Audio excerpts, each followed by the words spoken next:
están? Buenas noches y bienvenidos a Día D. Yo me pregunto en qué parte de la norma del estado de emergencia se dice que la policía y la fiscalía o el Ministerio Público está exonerado de hacer su trabajo. Vamos a hablar de Lucero Camacho. Lucero realmente peleó por su vida. Se defendió con uñas y dientes, pero la ganó su verdugo, que la golpeó salvajemente. Y no solamente eso, sino que además la violó, abusó sexualmente de ella y antes de asfixiarla le arrancó un pedazo de ceja. Eso fue lo que pasó con Lucero Camacho. Y no solamente su familia, sino también la policía sospecha de su expareja, Jaime Herrera Castillo. Pero, con la excusa de la cuarentena y de que no hay recursos, entonces no se ha actuado ninguna prueba, ni el ADN encontrado en el cuerpo de Lucero, ni las huellas dactilares, ni las pruebas del luminol en la escena del crimen. Y lo más triste de todo es que la relación de Lucero y de Jaime calza en la clásica relación tóxica. Él, un hombre celoso, controlador, que sometió a Lucero, consiguió que le diera las claves de todas sus redes sociales, que cuestionaba cómo se vestía, que le decía con él si hablas, con él no hablas, cuestionaba con quién se juntaba, en fin. Y por eso es que Lucero decidió terminar con él. Pero el 23 de enero, todavía no había cuarentena, el 23 de enero, hay un testigo que señala ver a Jaime entrar a la casa de Lucero. Al día siguiente ella no va a trabajar, su mamá la va a buscar y se encuentra con esta escena macabra. Su hija asesinada, muerta, envuelta en una frazada. Y pese a que Jaime estuvo detenido 48 horas, la fiscalía dijo, vaya señor usted a su casa, váyase a su casa. ¿Por qué? Angélica Villegas.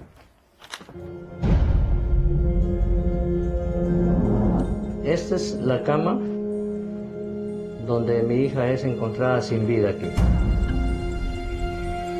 Don José se queda sin palabras cada vez que ingresa al cuarto, donde prácticamente quedó paralizada en el tiempo, una tragedia ocurrida hace 2 meses. Pero su sed de justicia lo lleva a seguir grabando cada detalle, buscando más pistas en ese lugar donde asegura que su hija Lucero Camacho fue ultrajada y estrangulada por su expareja Jaime Aguirre. Le encontré que la habían golpeado todita de la cara, su carita todita estaba golpeada. Y como arañada de sus piernas, como estaba así, como que si la habían, cuando una persona la arrastra.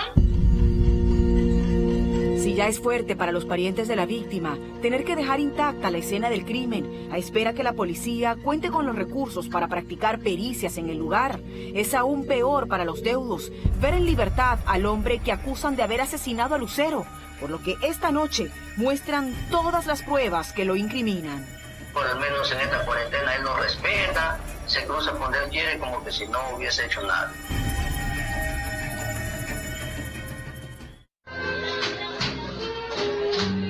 Días antes de la fatalidad, Lucero Camacho, a sus 25 años, bailaba por última vez con el menor de los 2 hijos que había tenido con su primer compromiso. Y aunque se le veía sola, hace 2 años se había dado la oportunidad de amar nuevamente al lado de su antiguo compañero de escuela, Jaime Herrera, quien también venía de un primer matrimonio, en esta historia de hiel que comenzó en el poblado de Jibito, Sullana.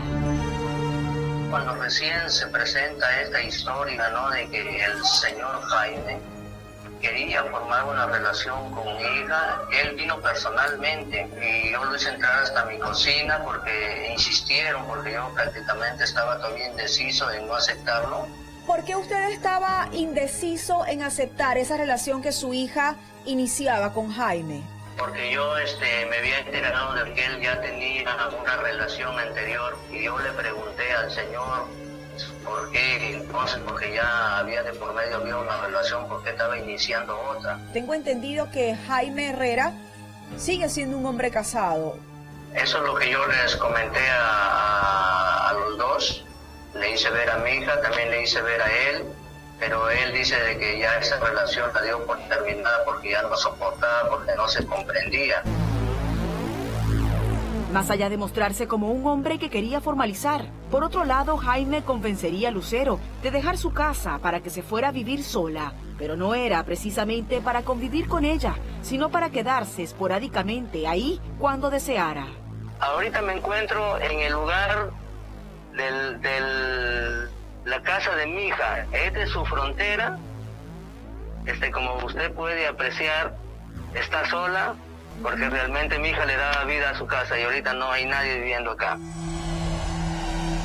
Tras lograr que Lucero viviera sola, Jaime se creyó su dueño y entonces comenzó a celarla según su entorno. Siempre estaba con él, la chupeteaba por los celos, le decía que sí, que no se vista, que no quería que se vistiera blusas así de tiritas, porque ella era bustoncita a veces. ¿Y usted no llegó a aconsejarla como madre y decirle que eso era un mal comienzo en la relación? Señorita, yo qué le hablé, qué le dije, pero ella verdaderamente me dijo que ella estaba enamorada de ese hombre. Tuvo que darle la contraseña del Facebook para que él, cuando llegaba, le pedía el celular y en exclusivo se lo llevaba hasta por 2 días un día en su casa, al otro día se lo traía para que le revise todas las conversaciones, con quién había conversado, con quién había chateado, con qué amigos, entonces después ya regresaba, se lo daba nuevamente.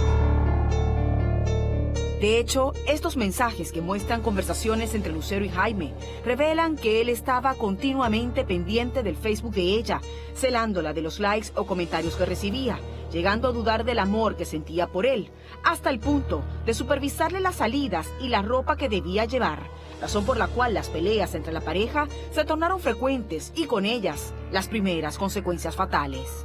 ¿Él en algún momento le puso la mano a su hija? ¿Usted presenció forcejeos? ¿O en algún momento vio a su hija con algún moretón?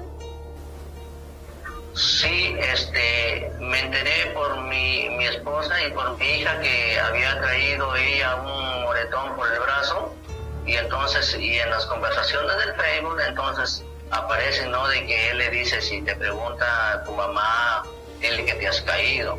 Porque mi hija ha tenido 2 abortos de él, de Jaime Alberto Herrera Castillo. ¿Usted cree que estos abortos se producen por episodios violentos? Sí, ¿cuál era el problema? Que se le había venido el bebé, dice que de repente por algún problema que tuvo ella, ¿no?, pero en lo personal, entonces de eso se le había venido el primer aborto y el segundo aborto igual también. Desde ahí entonces yo ya me empecé a preocupar un poco más, ya. Y yo le digo, pero yo quiero conversar contigo porque yo esa relación así yo ya no acepto, ¿no?, de que mi hija se esté exponiendo, ¿no?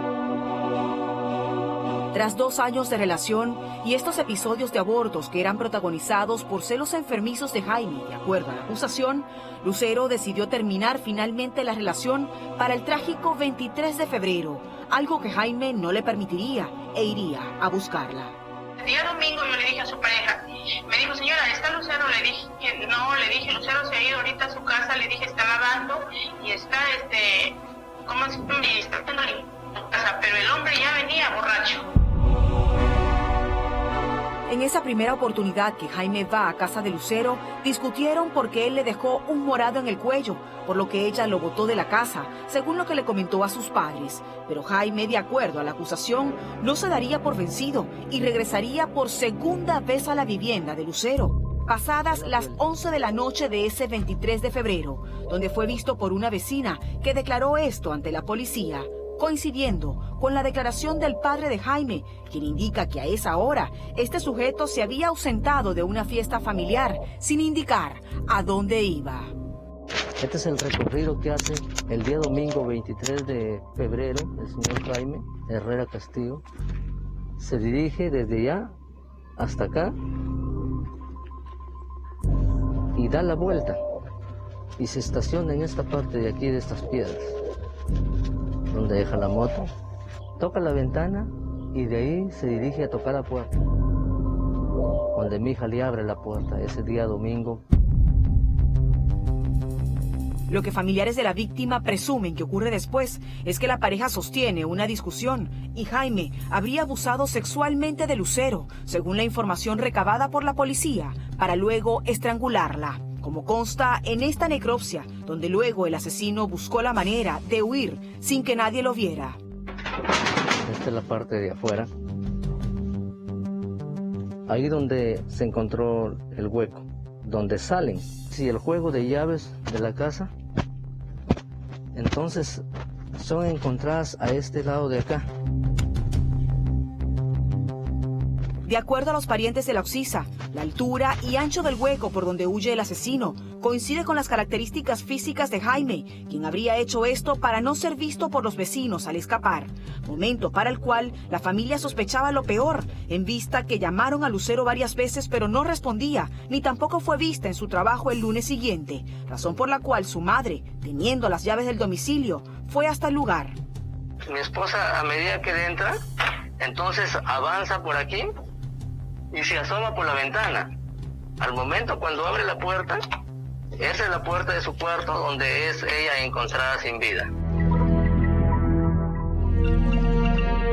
Pero yo pensaba que mi hija estaba durmiendo. Yo agarraba la descubierto a mi hija. Yo la ponía descubierto. Mi hija estaba así caratita, sin ropa. Yo me puse a llorar. ¿Cómo estaba, mi hija? Encontré que la habían golpeado todita de la cara. Su carita todita estaba golpeada. Mientras esto ocurría, la familia de Lucero ponía todas sus sospechas en Jaime, pues más allá de los antecedentes de celo y violencia en la relación, cuando ya Lucero estaba muerta, su teléfono aparecía, según la denuncia, en el lugar donde vivía su expareja Jaime, como nos explica su padre desde el sitio.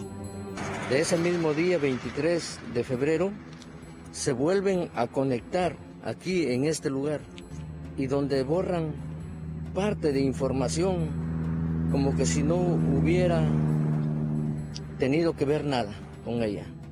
Me pregunto yo, el celular tenía una clave. ¿Quién más sabía de esa contraseña para poder abrir el celular? Aparte de querer borrar todo vínculo con la oxisa a fin de despistar cualquier sospecha, manipulando su teléfono, habían otros elementos que vinculaban a Jaime con el crimen, según el padre de la víctima, quien dice que cuando este sujeto fue interceptado por la policía, se cambió de ropa, puso resistencia y hasta se negó a dar cualquier declaración.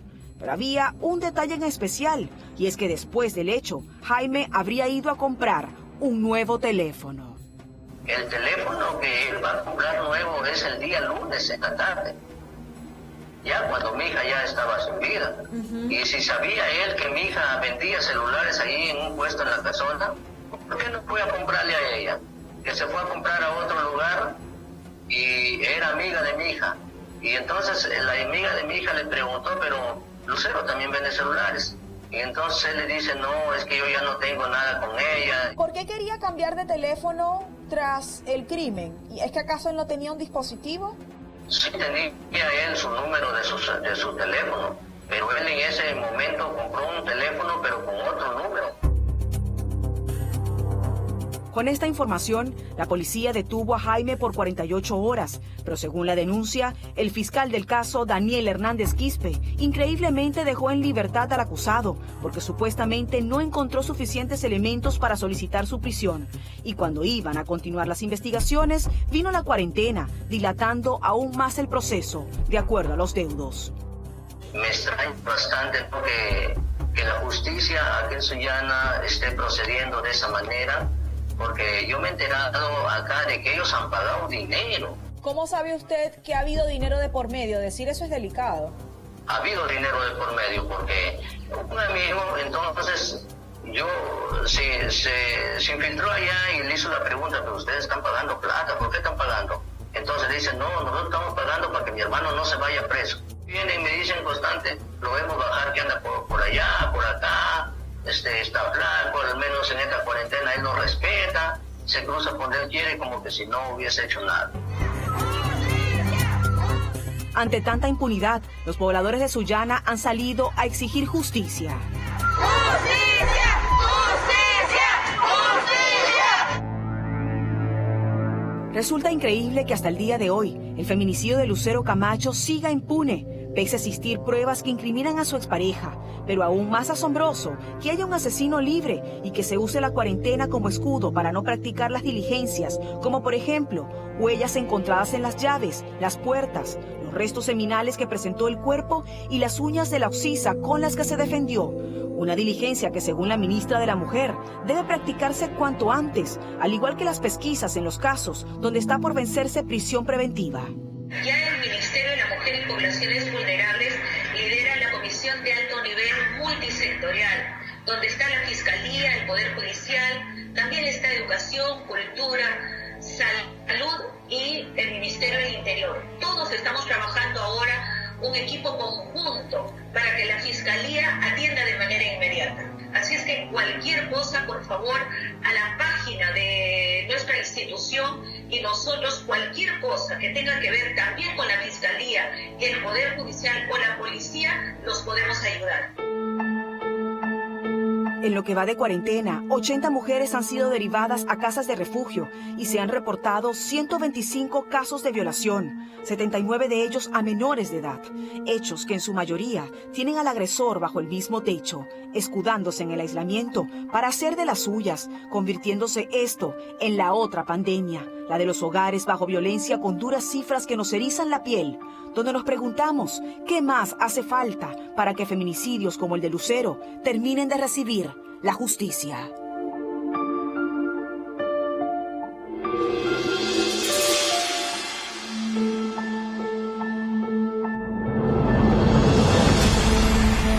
Voy a actualizar la cifra que ha dado Angélica Villegas en su reportaje.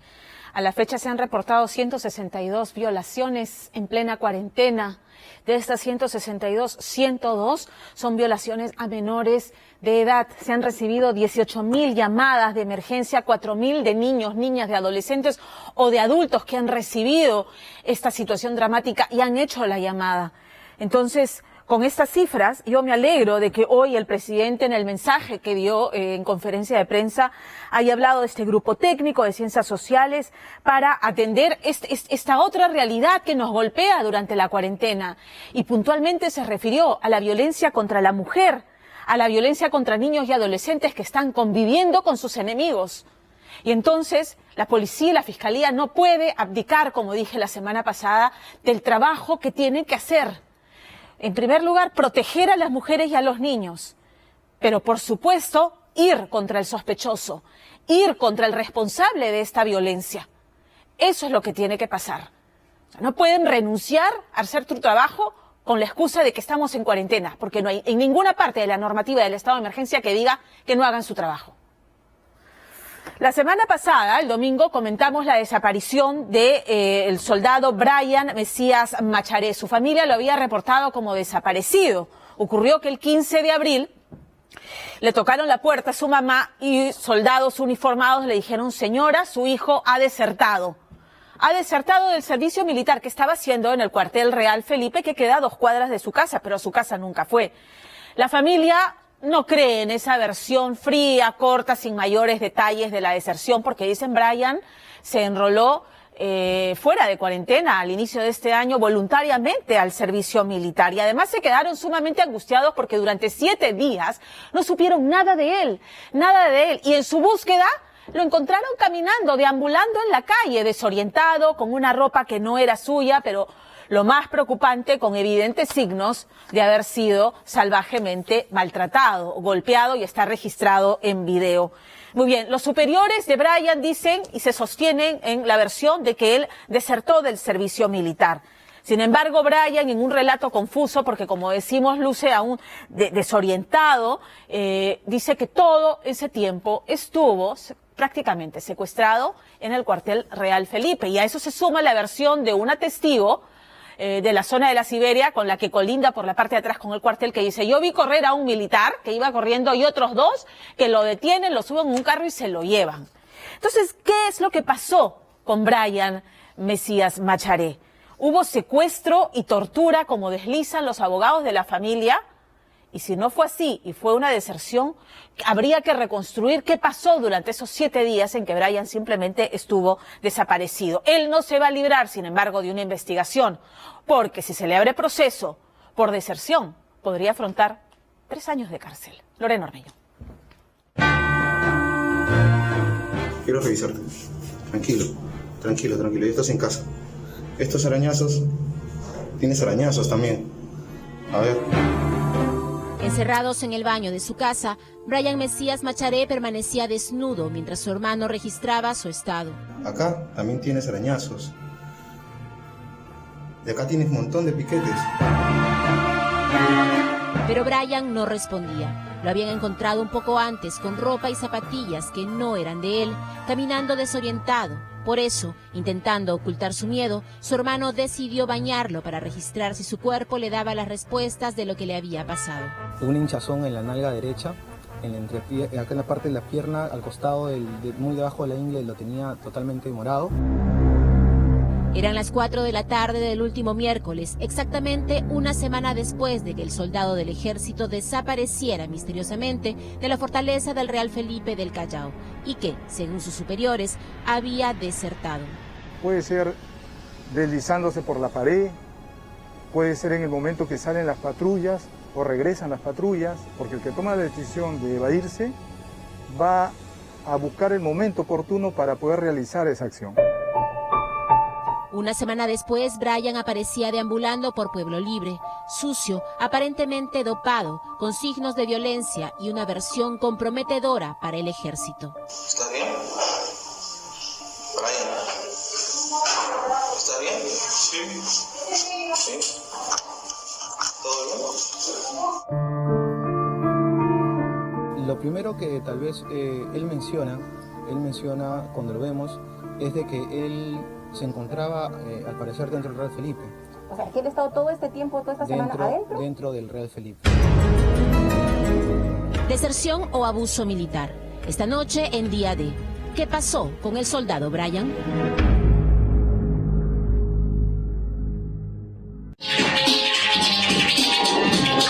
Para mí es una cultura en arte. Bueno, mucha gente lo toma como un hobby, como que un pasatiempo, pero hay algunas personas que ya dedican esto a lleno. Era conocido como DJ místico y a sus 25 años era famoso en el mundo del hip hop del Callao. Sin embargo, según su familia, Brian Mesías Macharé estaba decidido a estudiar una carrera y vio en la milicia su oportunidad. Y él ingresó voluntario, tenía visiones de estar dentro de lo que era el ejército, que él quería tal vez generar tal vez una carrera porque le dan facilidades a los militares.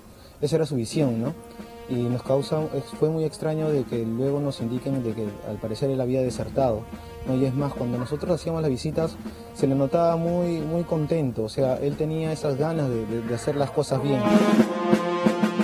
En enero de este año, antes de la crisis del coronavirus, Brian Mesías se presentó voluntariamente al ejército para iniciar su servicio militar.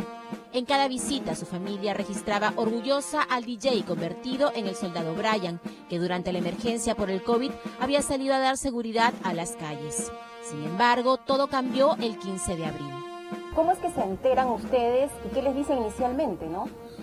Inicialmente nos indican de que solamente nos dijeron de que había desertado, no nos dieron mayor información.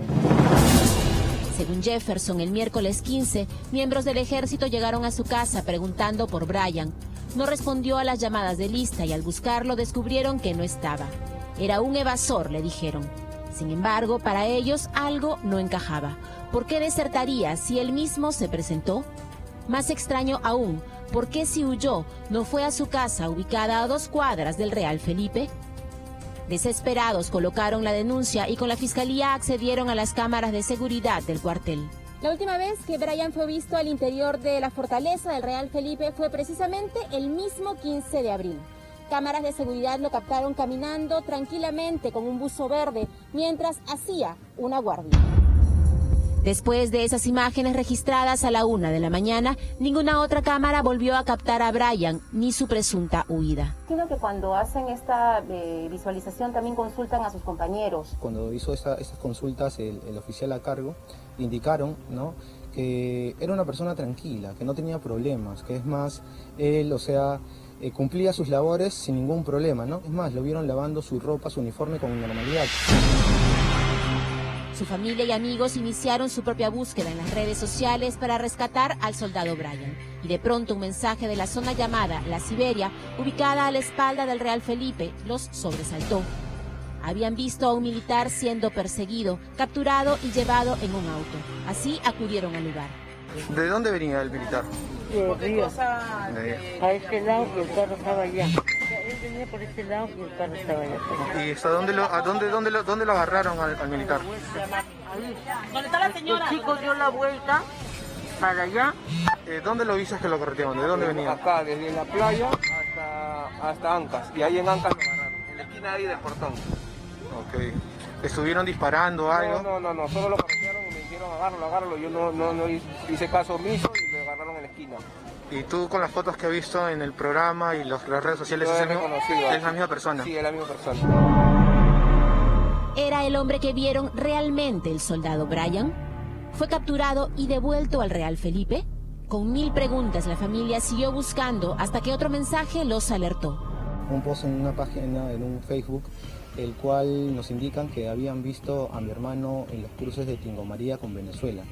Buscamos todo lo que fue Tingomaría y distritos aledaños, que eran Breña y Pueblo Libre, pero no encontramos a mi hermano. Sin embargo, al día siguiente no encontramos nuevamente por los distritos aledaños, pero ya rumbo a casa, justo estábamos en el ómnibus y se le ve a mi hermano, lo vimos a mi hermano que estaba caminando frente al Hospital Santa Rosa, pero estaba totalmente desorientado, estaba sucio, estaba con una ropa sucia, estaba caminando sin ningún sentido. 7 días después, Brian volvió a su casa así, ni sombra del seguro DJ, con ropa de un desconocido, arrastrando los pies y desconectándose cada vez que se sentaba.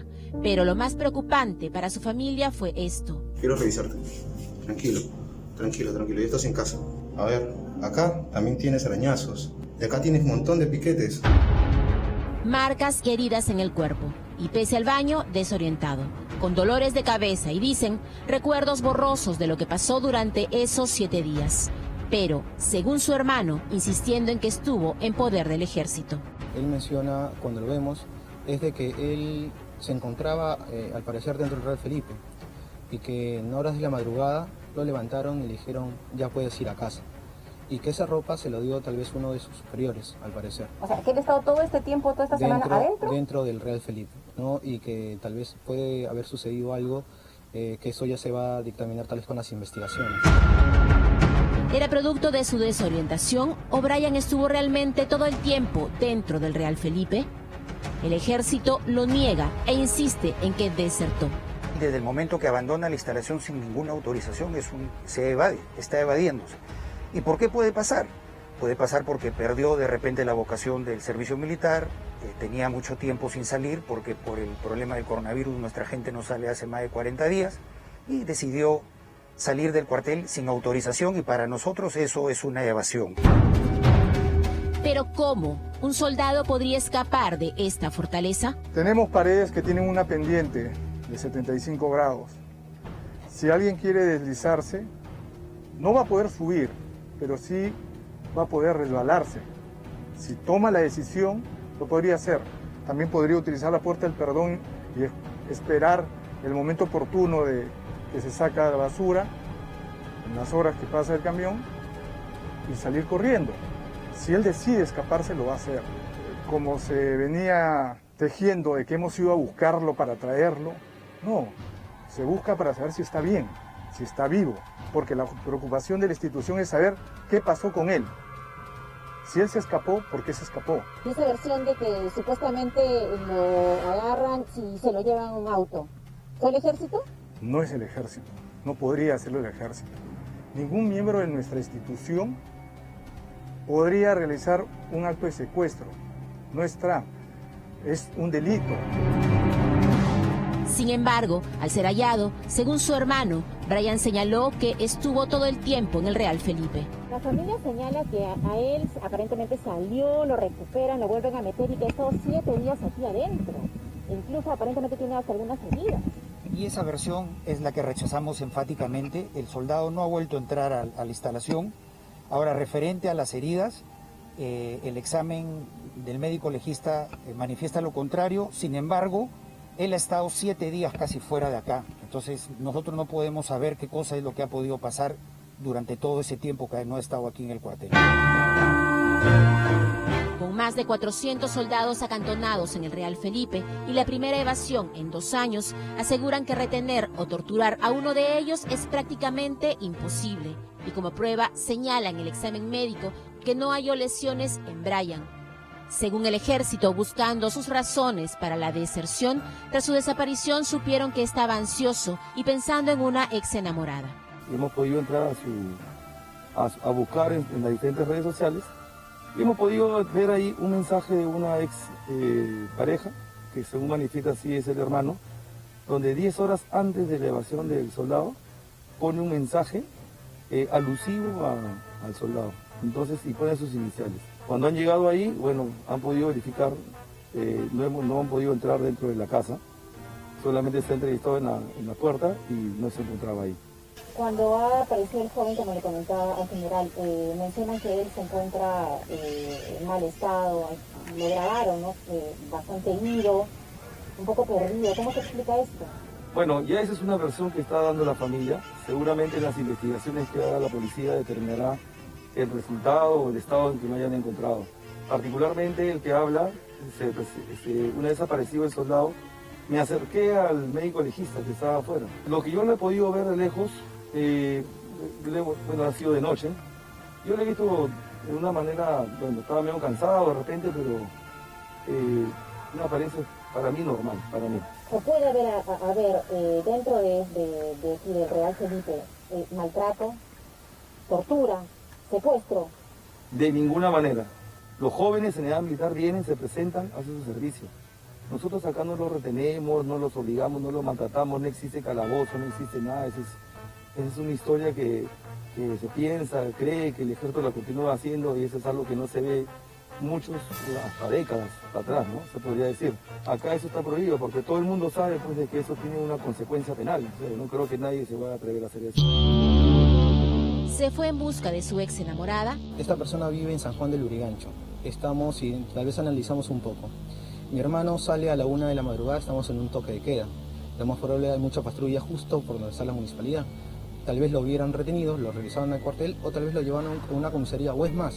Si él hubiera tenido suerte, llegaba a mi casa, yo vivo a 2 cuadras. Pero ninguna de esas 3 hipótesis se dio. Ahora, es más, si nosotros analizamos y decimos de que tal vez él pudo haberse ido a San Juan del Lurigancho, 1, no tenía dinero, todavía no recibía propinas. ¿Cómo se puede haber movilizado tal vez hasta San Juan del Lurigancho? En redes sociales, la joven negó haber tenido contacto o visto a Brian. Hoy, por lo grave del caso, el Ministerio de Justicia proporcionó ayuda legal a Brian y su familia.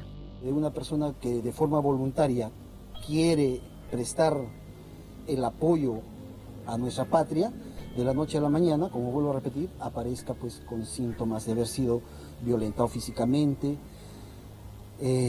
y de estar mal emocionalmente, ¿no? A mí me parece increíble que digan, digamos, que no pasa nada, ni nada por el estilo. Sin embargo, hemos visto, lesiones en su cuerpo. Hemos visto, yo lo he visto.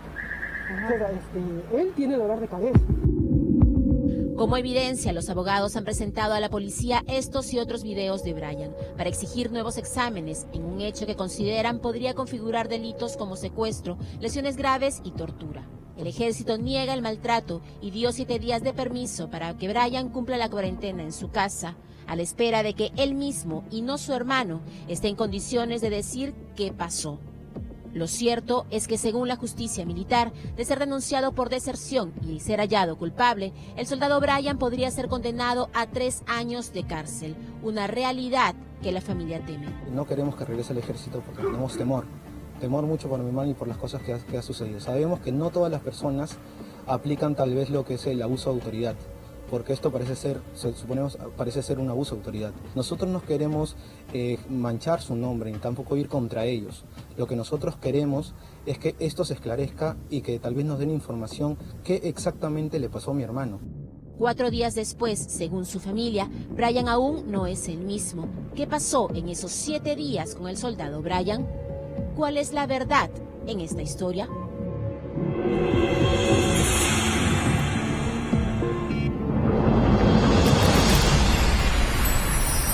Bueno, importantísimo, y entiendo que el ejército también está esperando el resultado del examen toxicológico al que ha sido sometido Brian para conocer qué pasó en esos 7 días, porque claramente hay 2 versiones encontradas. La de Brian, que dice que siempre estuvo en el cuartel, y acaban de escuchar la versión del ejército, él simplemente se fue y no supimos más de él. Un examen toxicológico daría luces sobre esa ventana de 7 días donde están las contradicciones de estas 2 versiones. Hablemos de la vacuna del coronavirus, porque ya sabemos que la única forma de combatir esta pandemia es con un tratamiento eficaz que no se ha encontrado, o por supuesto inmunizar a todo el mundo. Y entonces, claro que nos hace ilusión escuchar las noticias que vienen desde China, que dicen que ya han probado con éxito un laboratorio, una vacuna en monos, o esas que vienen desde Inglaterra, donde ya empezaron la etapa de pruebas clínicas en humanos. Sin embargo, la complejidad del proceso para crear una vacuna, la verdad es que nos devuelve a la realidad. Porque una vacuna no verá la luz sino hasta fin de año o inicios del próximo, y además supone una inversión billonaria, y eso es lo que nos va a detallar esta noche Fernando Díaz en un reportaje que no puede dejar de ver, porque en la carrera por conseguir esta vacuna los laboratorios han pisado el acelerador, y lo que normalmente dura 5 años, pues están pretendiendo hacerlo en un año, año y medio máximo. Entonces, claramente el primer país que logre conseguir la vacuna inmunizará a toda su población, y el resto de países quedaremos a la cola. Perú no quiere quedarse a la cola. En la Universidad Cayetano Heredia hay un grupo de científicos que ya está trabajando en ello, porque el genoma del coronavirus está perfectamente identificado, pero no solamente en la Cayetano Heredia, sino también al sur de Lima, en Chincha, donde opera el laboratorio veterinario más grande del Perú, porque recordemos, el coronavirus viene directamente de los animales. También están trabajando en ello e incluso barajando posibilidades para producir esto de la vacuna cuando se encuentre, ojalá, de manera tercerizada. La pregunta del millón es, ¿estamos preparados en lo que ello ocurre para convivir con el virus? Porque, ojo, cuando se levante la cuarentena con restricciones y lo que ustedes quieran, conviviremos con el virus. ¿Estamos preparados para vivir esa realidad que ha descrito el ministro de Salud del distanciamiento social, del aislamiento, de la sospecha del otro, del asintomático que me puede contagiar? Fernando Díaz.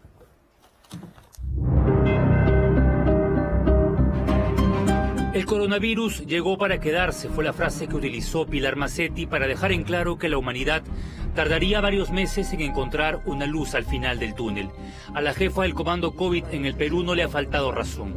Le preocupan los más de 27.500 casos positivos, las cifras de fallecidos, pero también las 169 camas de UCI disponibles, y de ellas solo hay 32 para Lima, que tienen respirador pero que no le dan respiro a un sistema de salud que en los próximos días podría ahogarse ante la encrucijada de tener que decidir a qué paciente acuesta en estos lechos de la última instancia clínica, aquella que separa la vida de la muerte.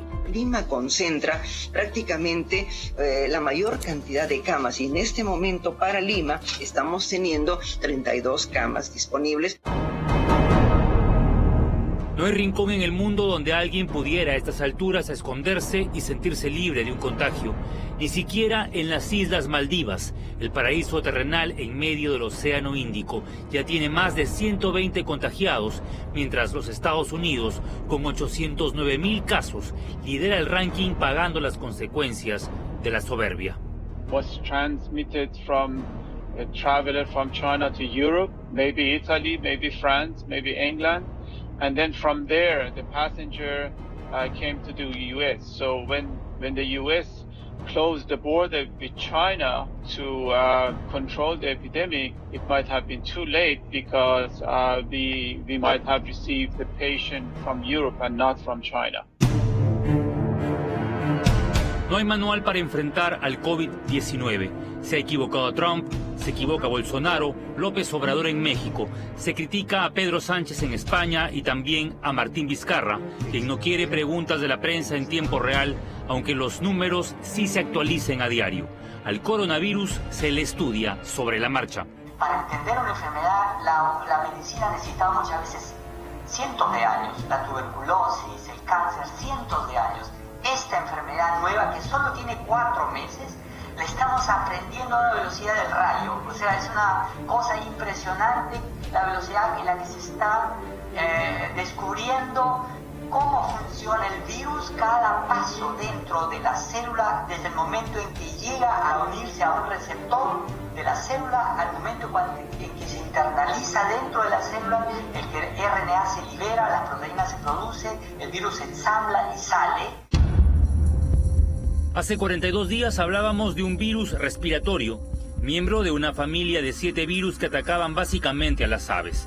Luego se supo que se transmitía por la saliva y hasta por el aliento, que ingresaba por las mucosas del rostro y que por ello debíamos lavarnos las manos por 20 segundos. La mascarilla se volvió obligatoria, se acabaron los abrazos, adiós a los besos, se impuso la distancia física y nuestra vida simplemente cambió.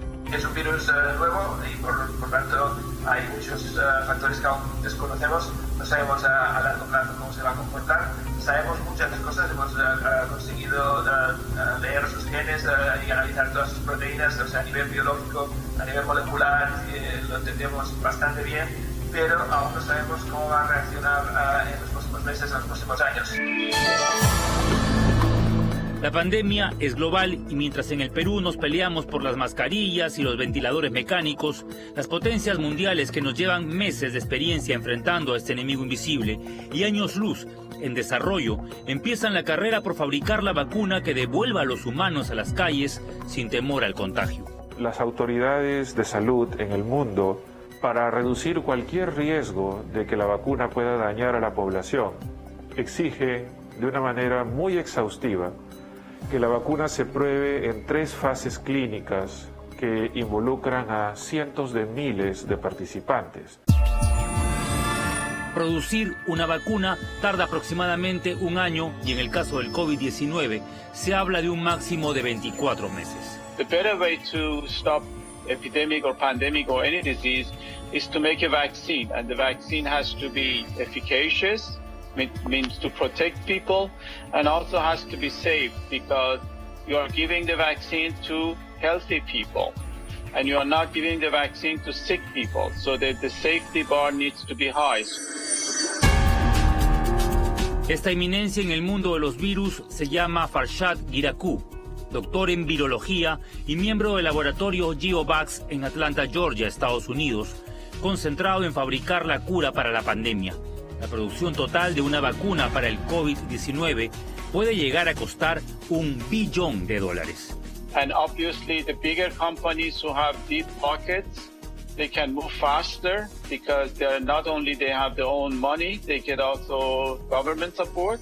And a smaller company who might have a good platform and good vaccine, sometimes they have to stand on the sideline and wait for the money to come because the vaccine is very expensive. En Inglaterra, la Universidad de Oxford ya comenzó a hacer pruebas en humanos. Elisa Granato, 32 años, es la microbióloga que ha servido de conejillo de Indias. I'm a scientist, so of course I want to try and support science, the scientific process whenever I can. And since I don't study viruses, I felt a bit useless these days, so I felt like this is a very easy way for me to support the cause. Yeah, that's why I'm here, and I'm excited. El gobierno británico habría entregado al proyecto $51 millones. Sin embargo, le llueven críticas por el mal manejo de la pandemia. Boris Johnson al principio desarrolló esta idea de que, bueno, dejemos que la epidemia siga su curso. Yo me acuerdo muy bien en esa conferencia de prensa. Es más, bromeó y dijo, yo todavía le doy la mano a mis amigos. Y bromeó y dijo, bueno, tendremos que desarrollar de alguna manera inmunidad contra esta epidemia. 2 semanas después, el tipo vio, lo aconsejaron mal y el tipo vio, fuck. Y tuvo que dar una vuelta drástica, un giro totalmente drástico, y terminó él con coronavirus y su ministro de salud con coronavirus. Una vacuna no es otra cosa que una inyección del antígeno, vale decir, una molécula que genera anticuerpos, una porción similar al virus que hace reaccionar a nuestro sistema inmunológico. Y hemos iniciado aquí en Alemania, es una compañía con el Estado, se calcula que con 200 personas sanas, individuos sanos, que en julio ya se tendrá la primera respuesta para saber si no es nocivo, y si no es nocivo no causa problemas, y se calcula que en octubre, diciembre se podrán dar a miles de personas, y si todo va bien se tendrá una respuesta si protege o no protege de aquí a 1 año más o menos. Ya no se necesita tener al virus vivo y completo, lo cual sería muy peligroso. Solo basta una porción del spike, así se conoce a esta suerte de antenas que rodean la corona proteica del coronavirus y que al entrar en contacto con una célula humana encaja a la perfección, como una llave a una cerradura. Esta es el bracito, es como si fuera todo el brazo, pero solamente la mano es con lo que estamos trabajando. O sea, y ese es todo el brazo. Ese es todo el brazo. Con esta porción del virus, científicos de la Universidad Cayetano Heredia en Lima han empezado también a diseñar una vacuna made in Perú. La idea es impedir que el virus se adhiera a las células del pulmón. Postular la hipótesis de que una respuesta de anticuerpos contra estas proteínas importantes tendría un efecto de neutralización, es decir, frenar la capacidad del virus de infectar a una célula humana. En estos laboratorios de bioinformática en San Martín de Porres, irónicamente uno de los distritos con más personas contagiadas, la medicina peruana escribe una página histórica. En el Perú creo que podemos llegar a la etapa de diseño y producción, que es la que lo vamos a lograr ya a mediados de mayo. Esperamos tener el primer lote de la vacuna producida y lista para empezar las etapas preclínicas, que son las pruebas que se hacen a la vacuna en animales. La segunda fase de la producción implica purificar el antígeno y volverlo más fuerte. En el Perú hay laboratorios que llevan décadas fabricando vacunas para la industria veterinaria, pero no olvidemos que el COVID-19 es un virus de origen animal. Nosotros también tenemos experiencia en este tipo de virus, porque son virus animales en realidad. Eso es lo que nos da el conocimiento y la tecnología para poder hacer esta vacuna. Indudablemente no haremos todo el proceso de llegar a humanos. En 1885, Daniel Alcides Carrión, un estudiante de medicina de 28 años, se inyectó a la vena la Bartonella bacilliformis, la bacteria causante de la llamada fiebre de la oroya. Carrión experimentó la enfermedad y descubrió que sus síntomas eran similares a los de la verruga peruana. Su gesto heroico abrió las puertas de la investigación, pero hoy, 135 años después, son otros individuos los héroes que recibirán la primera muestra de vacuna para el coronavirus en el país. En el bioterio de la Universidad Cayetano Heredia hay aproximadamente 500 ratones. De ese grupo seleccionado se van a elegir a los individuos que van a recibir el 15 de mayo aproximadamente la primera muestra de la vacuna diseñada para frenar el coronavirus en el Perú. No es una rata cualquiera, son ratones de laboratorio, de fina raza, especímenes criados en bioterio para ser parte de experimentos genéticos e investigación científica como este, destinado a producir la vacuna del COVID-19. Ahí se le pone la inyección interperitoneal, ¿no? En su ombliguito. En el laboratorio Farbet, ubicado en Chincha, uno de los más modernos del Perú y de Sudamérica, el microbiólogo Manolo Fernández fabricará la proteína que se inyectará en los ratones. Nosotros ya hacemos la etapa que se llama upstream o etapa inicial, para demostrar que la proteína da una muy buena protección. Una vez que demostremos que nuestra proteína da una buena protección en ratones, una fuerte inmunización, prácticamente tenemos el 96-97% de la vacuna. En una tercera etapa se harán pruebas en monos y luego en humanos, individuos sanos que se inmolarán en nombre de la humanidad. Llegado a este punto, el Perú podría contratar los servicios de un laboratorio internacional para producción a gran escala, si es que no quiere ponerse a la cola de los países desesperados por comprar la vacuna a las potencias mundiales fabricantes. Tener la posibilidad y trabajar en el esfuerzo para desarrollar una vacuna local es un derecho que como ciudadanos aspiramos todos a tener para que en un país como en el Perú se tenga la posibilidad de tener una vacuna propia que pueda ser aplicada lo más pronto posible. Con suerte Europa tendría vacuna recién en septiembre de este año. Sudamérica rezagada podría esperar hasta el 2021 para vacunarse, pero los médicos tampoco garantizan inmunidad absoluta.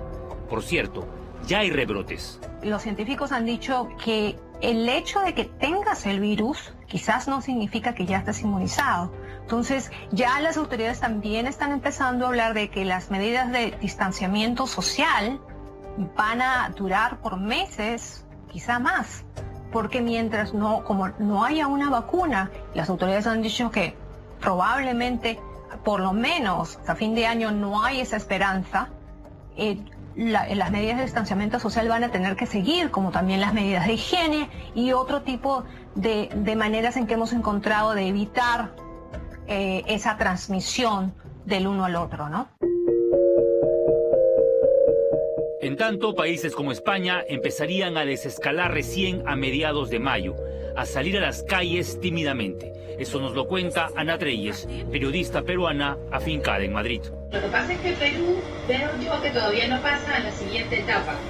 O sea, Perú todavía no asume y su población no amerita desescalar, porque todavía por factores económicos y sociales el gobierno no llega. Una vez que logre llegar lo más posible, entonces la gente también va avanzando con eso. Entonces ahora nos toca empezar a introducir en nuestras cabezas que vamos a vivir con el virus. Y la primera medida se ha dado hoy, que va a ser, a partir de este domingo van a poder salir los niños. Y eso es toda una revolución, ¿no? Cristina Retuerto, enfermera española en Irlanda, víctima de COVID-19, reconoce que hay países europeos con menos restricciones que el Perú y que recién están aplicando la cuarentena.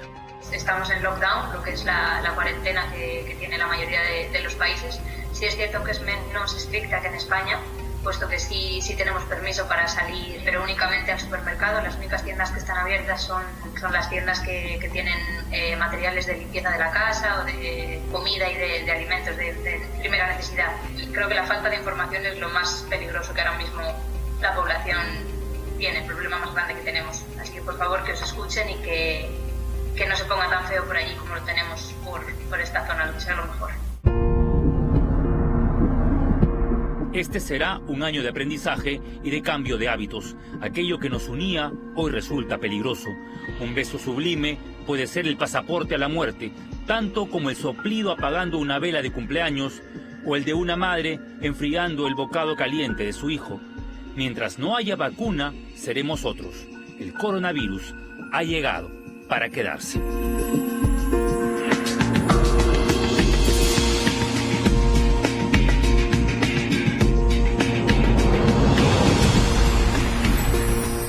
Gusta morigerar la información y la situación en la que estamos en estos momentos es preocupante. Lo describió con mucha claridad el médico infectólogo Augusto Tarazona, con quien conversé esta semana. La primera etapa de la cuarentena la cumplimos con casi absoluta rigurosidad y nos permitió que el ritmo de contagio se alejara hasta por 5 días. O sea, cada 5 días se doblaba el número de casos de contagios. En la segunda etapa hemos vivido una cuarentena perforada, con debilidades, y eso ha permitido que se avanzara apenas 7 días, ¿no?, en el doblaje del número de contagios. ¿Cómo estamos ahora? Si seguimos a este ritmo va a pasar que el próximo viernes, 1 de mayo, lleguemos a los 40.000 infectados. Ese escenario atroz en el que ya el sistema de salud colapse definitivamente, que no hayan camas para hospitalización, que no hayan balones de oxígeno y mucho menos camas UCI. Y con más, por supuesto, superaríamos la cifra de 1.000 víctimas mortales. Y los médicos estarían en esta situación dramática de decidir, cuando se libere buenamente un ventilador, a quién se lo coloco, de tomar la decisión de a quién tratar de salvarle la vida y a quién simplemente dejar morir, porque ya es humanamente y materialmente imposible hacer algo más. Entonces la recomendación es, en estas 2 semanas de cuarentena ampliada, esta tercera etapa de cuarentena, aislamiento social, tratar de salir lo menos posible. Y si lo hace, mascarilla, no tocarse la cara, lavarse las manos, higiene sistemática, 2 metros de distancia respecto a las personas con las que usted se encuentra en el mercado, en la farmacia, en el banco. Todo lo que lleve a casa hay que limpiarlo escrupulosamente, desde la bolsa en la que usted le han entregado las cosas hasta cada uno de los productos que lleva a casa, y los protocolos de limpieza está en la página del Ministerio de Salud. Y usted no tocarse la cara, lavarse las manos sistemáticamente, ser exagerado, porque hoy sí toca ser exagerado en esas medidas. Ese es el único consejo, porque el asintomático contagia y no sabemos quién es asintomático. Infelizmente vamos a tener que convivir con la sospecha de las personas con las que nos rodeamos, quién puede tener y quién no. Y el otro tema, la sugerencia del Colegio Médico del Perú es implementar nuevas estrategias para hacer cercos comunitarios. Han exhortado y han presentado un informe al Ejecutivo sustentando por qué se tienen que apoyar en organizaciones sociales de base, los comedores populares, las organizaciones del vaso de lecho, las organizaciones vecinales, que son quienes mejor conocen la cuadra, la manzana, el barrio, a los vecinos, y se organizan para contener el tema del contagio, pero además para poder hacer eficiente la llegada de ayuda que no está llegando y que entonces obliga a tantos peruanos. No señalemos, no seamos la Santa Inquisición señalando por tu culpa nos estamos contagiando todos, señalando a las personas que salen a los mercados o a comprar o agenciarse el dinero para llevar algo de alimento a sus casas, porque hay necesidad y porque el sistema que de momento está implementando el Ejecutivo no está llegando con eficiencia, y de ahí la desesperación de salir. Entonces, señores, por favor, si no tienen que salir, no salgan y no nos pongamos desde el balcón a juzgar al otro. Cuídese y cuide a los suyos. El programa viene muy cargado después de esta pausa. Venimos para conversar de la suspensión perfecta de labores, que tanto preocupa especialmente a los trabajadores, pero hablar de protocolos para precisamente los trabajadores cuando empiece la reactivación de algunos sectores económicos. ¿Qué sectores y cómo? ¿Cómo se protege al trabajador que va a entrar a echar a andar la rueda productiva del país? Vamos a hablar con la ministra de Trabajo, Silvia Cáceres. Vamos a hablar más adelante con Kachin Alcántara, porque uno de los rubros más golpeados es el rubro del entretenimiento, del espectáculo, del teatro. Entonces Kachin Alcántara tiene algo que decirnos sobre el tema. Y el drama de los caminantes, pues le está reventando en la cara al gobierno. Se les llama caminantes y ¿sabe qué son? Son compatriotas, son peruanos, son provincianos que alguna vez vinieron a buscar oportunidades a Lima y que ahora los expectora porque simplemente no tienen cómo sobrevivir y están durmiendo en la calle. Con eso vamos a regresar. Antes tengo mensaje de nuestro auspiciador. Les cuento que al consumir colágeno, el cuerpo apenas asimila una pequeña porción de este y el resto lo elimina. Biosil tiene una molécula patentada en Europa y Estados Unidos que reactiva las células de tu cuerpo y hace que genere su propio colágeno. Existe una enorme diferencia entre tomar colágeno y generarlo. Biosil tiene más de 10 estudios clínicos y ha sido la revolución en Estados Unidos. Vas a ver beneficios en tus huesos, en las articulaciones, en el cabello, en la piel, en las uñas. Pide Biosil generador avanzado de colágeno. Está a la venta en todas las boticas y cadenas de farmacias a nivel nacional. Y con esto me voy a la pausa, es breve y volvemos muy cargados aquí en Día D. Esta noche en Día D, los que aún no pueden volver a casa. Estamos almorzados desde ayer, ya no tenemos dónde ir. Mientras cientos de caminantes tomaron temerariamente las carreteras para volver a sus pueblos, ¿cuál es la situación de los peruanos que siguen varados a su suerte en el extranjero? Además, innovación y creatividad para enfrentar un mundo en pandemia. Ideas y emprendimientos para una nueva forma de vida tras el ataque expansivo del nuevo coronavirus.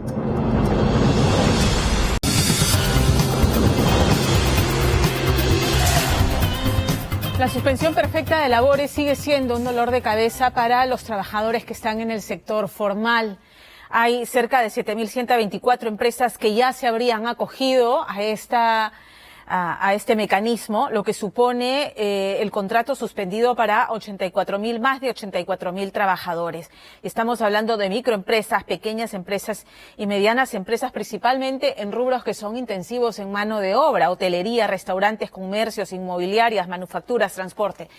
¿Qué parámetros establece la norma? Siempre nos preguntamos, aquellas empresas que, por ejemplo, a inicios de año repartieron utilidades, ¿podrían acogerse a la suspensión perfecta?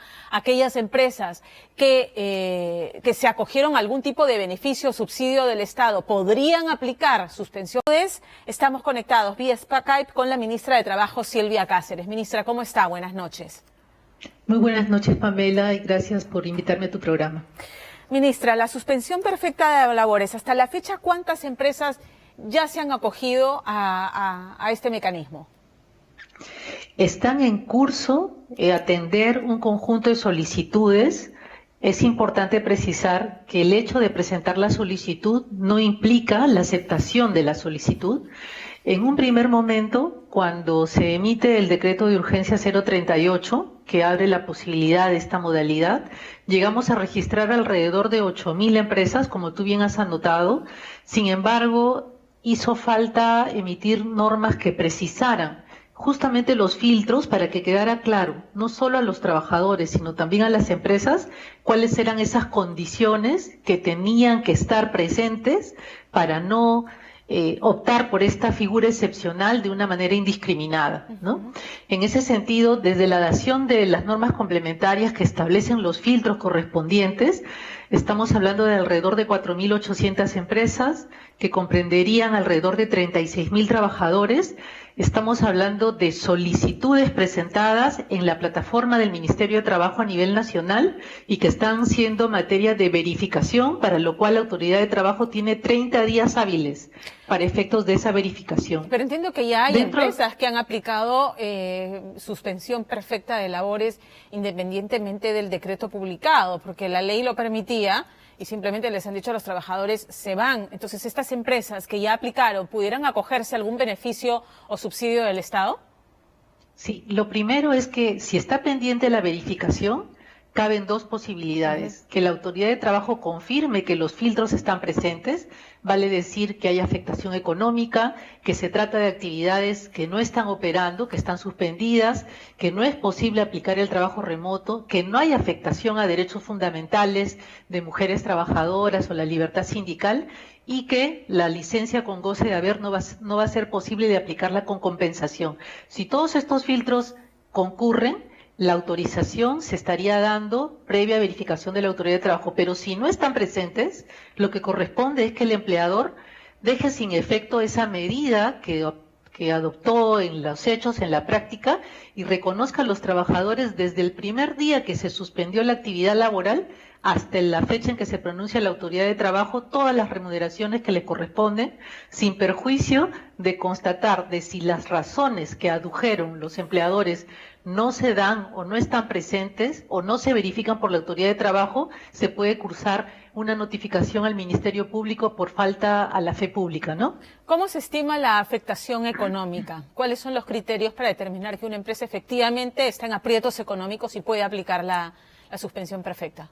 Sí, allí vinculada a la pregunta anterior, cuando señalabas si es que es una empresa que está repartiendo utilidades, si es que es una empresa que está demostrando solvencia económica, la afectación económica tiene que ver, en primer lugar, con la constatación de si su volumen de ventas con el número de trabajadores que existía un año atrás se corresponde en una disminución de 6 puntos, 10 puntos porcentuales o 4 puntos porcentuales. Esa valoración la va a hacer la Autoridad de Trabajo respecto del mes de marzo o de abril, que sería el mes en el que tiene lugar la presentación de la solicitud. Lo que tenemos que constatar es que hay una disminución ostensible, significativa del flujo de ingresos que no hace posible mantener una planilla bajo los estándares que estaban previstos un año atrás, y si la empresa tiene menos tiempo de vigencia en el mercado, se consideran los tres últimos meses.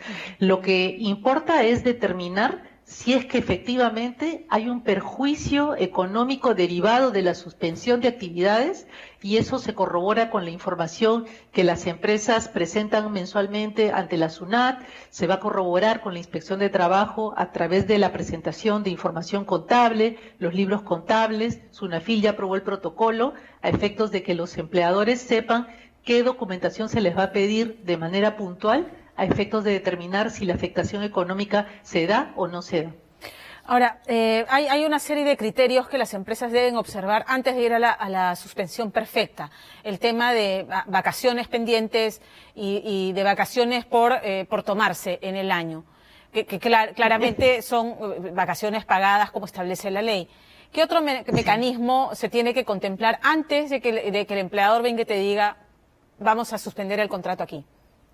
Gracias por puntualizar que la suspensión perfecta es una medida excepcional y efectivamente se tienen que agotar otras posibilidades, dentro de las que ha señalado, las vacaciones ya vencidas o devengadas, las vacaciones por disfrutarse a futuro, las adelantadas.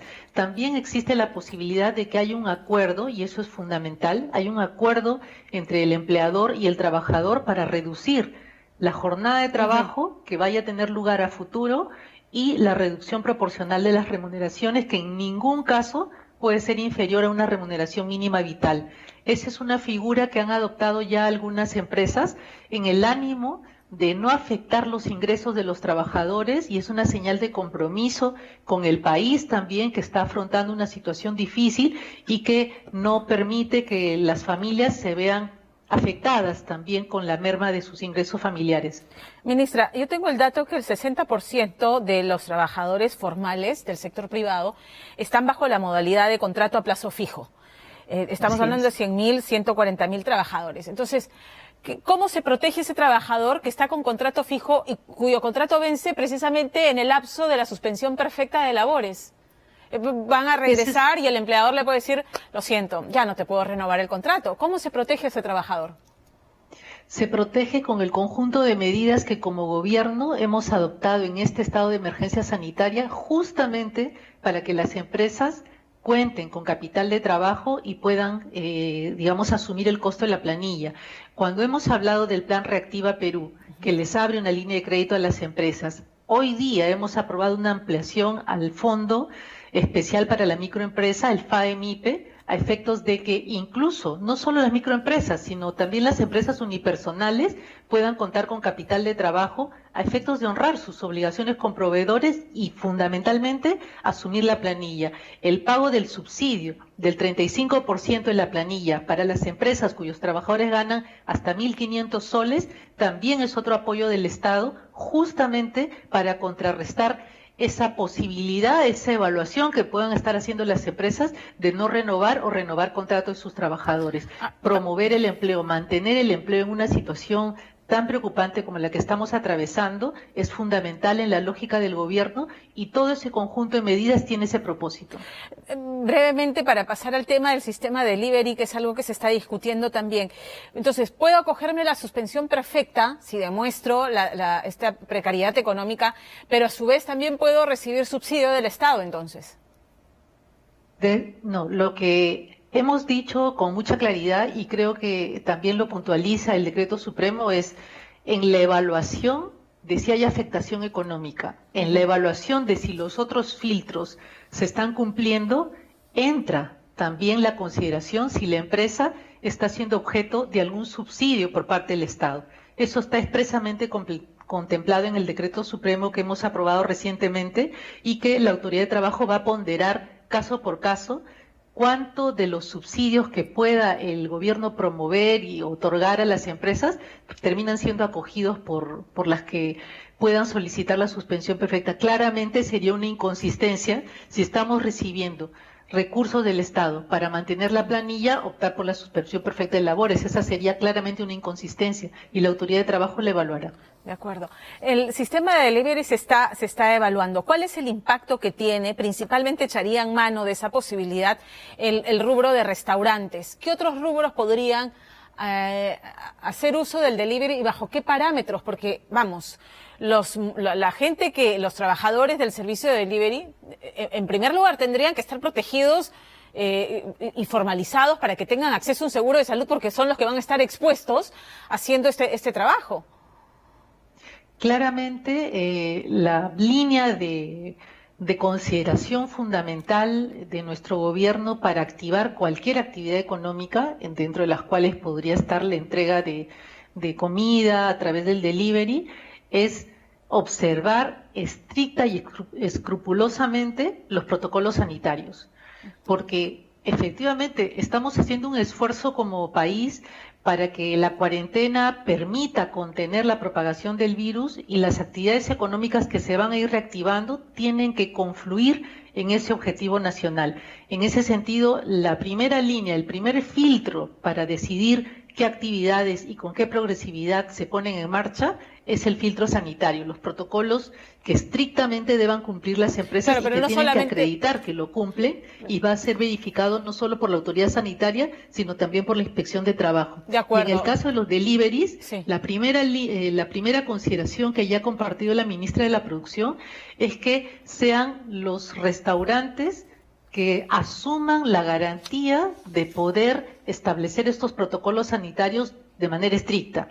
En un segundo momento se habló de si los aplicativos, estas plataformas informáticas también podían acogerse, digamos, al desarrollo de la actividad. Entiendo que eso está en evaluación. Entiendo que el Ministerio de la Producción con el Ministerio de Comercio Exterior y Turismo están todavía evaluando si es que se incorporarían o no en esta primera etapa de reactivación económica. ¿Va a ser un requisito que los trabajadores que hagan delivery para los diferentes restaurantes o negocios que hagan uso de esta herramienta estén asegurados? O sea, por lo tanto, que estén en planilla para poder trabajar. Allí lo fundamental es que si los trabajadores que los restaurantes contraten para hacer esta entrega tienen efectivamente que contar con un contrato de trabajo. Sería inadmisible que se vinculen a través de locaciones de servicios o de cualquier otra modalidad. Pero usted si son contratados como usted me lo está diciendo ahora en esta entrevista, pero está expresamente en la norma que tienen que tener un contrato de trabajo que suponga protección, un aseguramiento de salud, que es entre otros beneficios que deberían tener como trabajadores. Lo que quiero puntualizar, Pamela, es que toda relación de trabajo no requiere estar específicamente contemplada que merece un contrato de trabajo cuando hay una relación de subordinación. A ver, quisiera explicarlo un poquito mejor. Si un restaurante contrata a una persona para ofrecer un servicio, tiene que ser un contrato de trabajo. No puede ser otra modalidad de trabajo. Lo que pasa con las plataformas por aplicativos es que allí no hay una relación de trabajo subordinada en sentido estricto, sino son un conjunto de operadores que se ponen a disposición por tiempos o por horas a efectos de el reparto de algún bien, de algún producto. Pero en el caso de los restaurantes, estoy hablando de las pollerías, estoy hablando de negocios que ya conocemos, todos los señores, las señoras que hagan reparto requieren ser contratados como trabajadores y como tales tienen todos los derechos que le asisten a un trabajador. Eso tiene que quedar claramente establecido. Aseguramiento de salud es un requisito entonces. Por supuesto, todo trabajador tiene derecho a una remuneración, a una jornada, al seguro social y más recientemente regulamos el seguro contra accidentes, el seguro vida ley, perdón, y también tendría derecho a dicho seguro. Ministra, hoy el presidente no ha descartado el impuesto solidario o el impuesto a la riqueza y en días pasados el premier Vicente Ceballos habló del impuesto a personas que ganaran 10.000 soles. Y hay trabajadores que están en planilla, ganan 10.000 soles, pero tienen toda la carga de la familia, pagan colegios, seguros, en fin, una serie de gastos. O sea, ¿eso no afectaría, por ejemplo, a los trabajadores formales? Considerar que a partir de 10.000 soles tienen que asumir, y que ya pagan 30% de ingreso de impuesto a la renta, asumir que además tienen que hacer el pago del impuesto solidario. Creo que el mensaje central, y el presidente lo ha dicho con mucha claridad el día de hoy, es que estamos en una situación en la que la solidaridad tiene que cobrar muchas formas, muchas manifestaciones. El hecho de que estemos en el día 42 de emergencia sanitaria y que hayamos logrado ganar tiempo para activar nuestras camas con UCI, con ventiladores, y haber pasado de poco más de 100 a 700 camas con ventiladores, es un esfuerzo de toda la población que tiene en su base la solidaridad. ¿De qué otras formas se puede manifestar la solidaridad?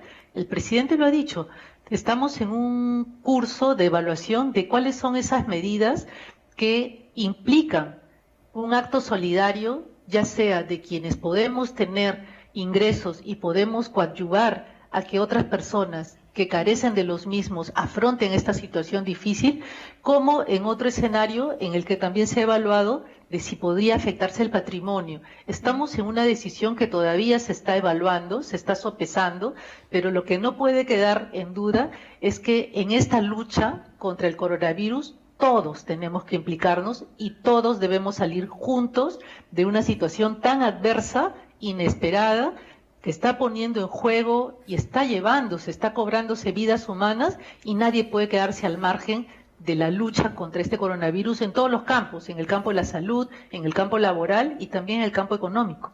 Ministra, gracias por atendernos esta noche. Gracias, Pamela. Gracias. Con gusto. Hasta Buenas pronto. noches. Gracias. Buenas noches. Buenas noches.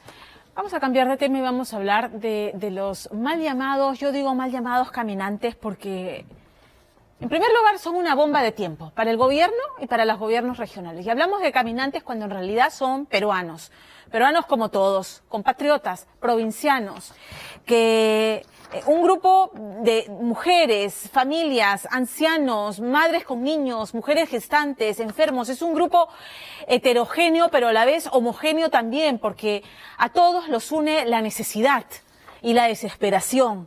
Estamos hablando de un éxodo masivo de peruanos que alguna vez buscaron en Lima y en algunas, porque no solamente es el éxodo de Lima hacia sus regiones y provincias de origen, sino también entre regiones, que alguna vez salieron buscando oportunidades y en el caso de Lima pues los arrimaron a los extramuros de la ciudad a sobrevivir básicamente en el sector informal y que ahora ya no tienen cómo. Simplemente se acabó, ya no hay recursos, ya no hay plata para el alquiler, ya no hay plata para la comida y se quieren regresar a sus tierras. Duermen donde los sorprende la noche, principalmente en las calles adyacentes a los terminales de buses interprovinciales y del Grupo Aéreo número 8, rogando ser elegidos para subirse, para embarcarse. Y eso no va a pasar si es que antes no pasan por la prueba de descarte. Y ahí es donde se produce el cuello de botella.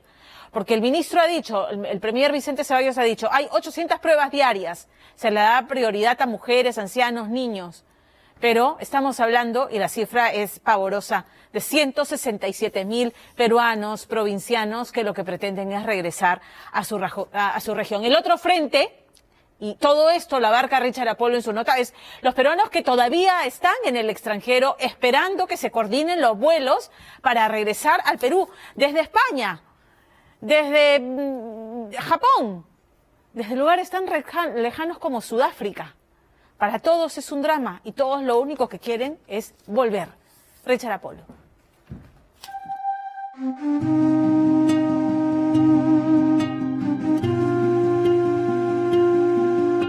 Cuando esta semana conocimos a don Abel de 70 años de edad, este lavaba con energía su mascarilla, esa que usa y que por falta de dinero rehúsa varias semanas atrás. El agua que Abel utiliza para lavar aquella mascarilla es la que discurre en esta especie de desagüe, cuyas aguas mayormente son utilizadas para el riego de las chacras ubicadas al pie de la carretera central, a donde centenares de provincianos, como don Abel, han llegado para sumarse al gran éxodo de personas que, ahogados económicamente en la capital, han emprendido la marcha de retorno a sus lugares de origen. No tenemos alimento como para nosotros. Ya estamos cansados de panes, de puros panes en la mañana, pan y agua, pan y agua. Y estoy queriendo regresar. Yo soy un campesino que pertenezco al distrito de Huicungo y por el valle de Guayabamba. Tras la cuarentena, don Abel perdió el trabajo, y el poco dinero que tenía, al igual que millones de peruanos, se esfumó casi al empezar la cuarentena. Sin dinero para comer, ni mucho menos para pagar el alquiler de su cuarto, el hombre de 70 años no dudó en lanzarse a la calle e intentar, a como dé lugar, volver al terruño. En su caso, volver a la provincia de Mariscal Cáceres, en la región San Martín. Aunque aquel periplo signifique dormir en medio de la calle. Yo duermo allá ahí junto a esas basuras que hay ahí. Así paso la noche, todas las 5 noches he pasado acá, esperando a mis autoridades que se preocupen por mí. Yo tengo 70 años, señorita, y necesito que me saquen de este lugar. Y la región San Martín de algún modo parece querer traer de vuelta a sus paisanos. Estos buses a las afueras del aeropuerto de Tarapoto esperan el arribo de sanmartinenses procedentes de Lima. Hasta hace unos días atrás, según cifras de la propia región, habían logrado que 468 personas altamente vulnerables, con tratamientos médicos, adultos mayores, mujeres embarazadas y niños, a través de un vuelo humanitario, habían logrado retornar.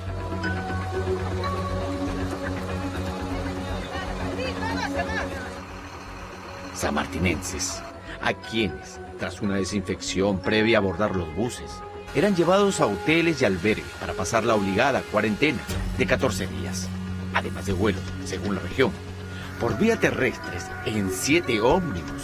También habían logrado llevar desde Lima a San Martín casi 300 personas.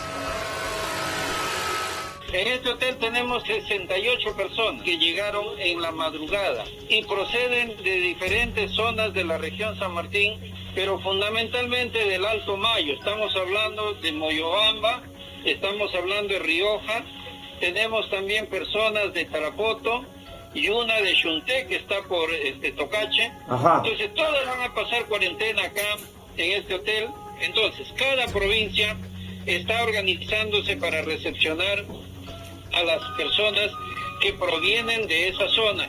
Es muy complicado, es muy difícil, pero el gobierno regional y las municipalidades no están escatimando ni esfuerzo personal, individual, ni económico. Tenemos toda la voluntad de recepcionar a nuestros conciudadanos. Según Pedro Bogarín, tras enterarse que sanmartinenses en Lima, agobiados económicamente, pugnaban por regresar, empezaron a empadronarlos. Se dieron con la sorpresa que 7.000 personas se habían inscrito solicitando volver a la tierra. Una cifra que, dice Bogarín, sobrepasa la capacidad de la región, que estaría solo preparada para albergar y asegurar protocolos de salud, alimentación, hospedaje y el monitoreo de la cuarentena obligatoria a 1.500 personas. Pero la desesperación de la gente es extrema, es decir, ellos quieren regresar de una vez todos. Ahí viene la segunda parte de la propuesta.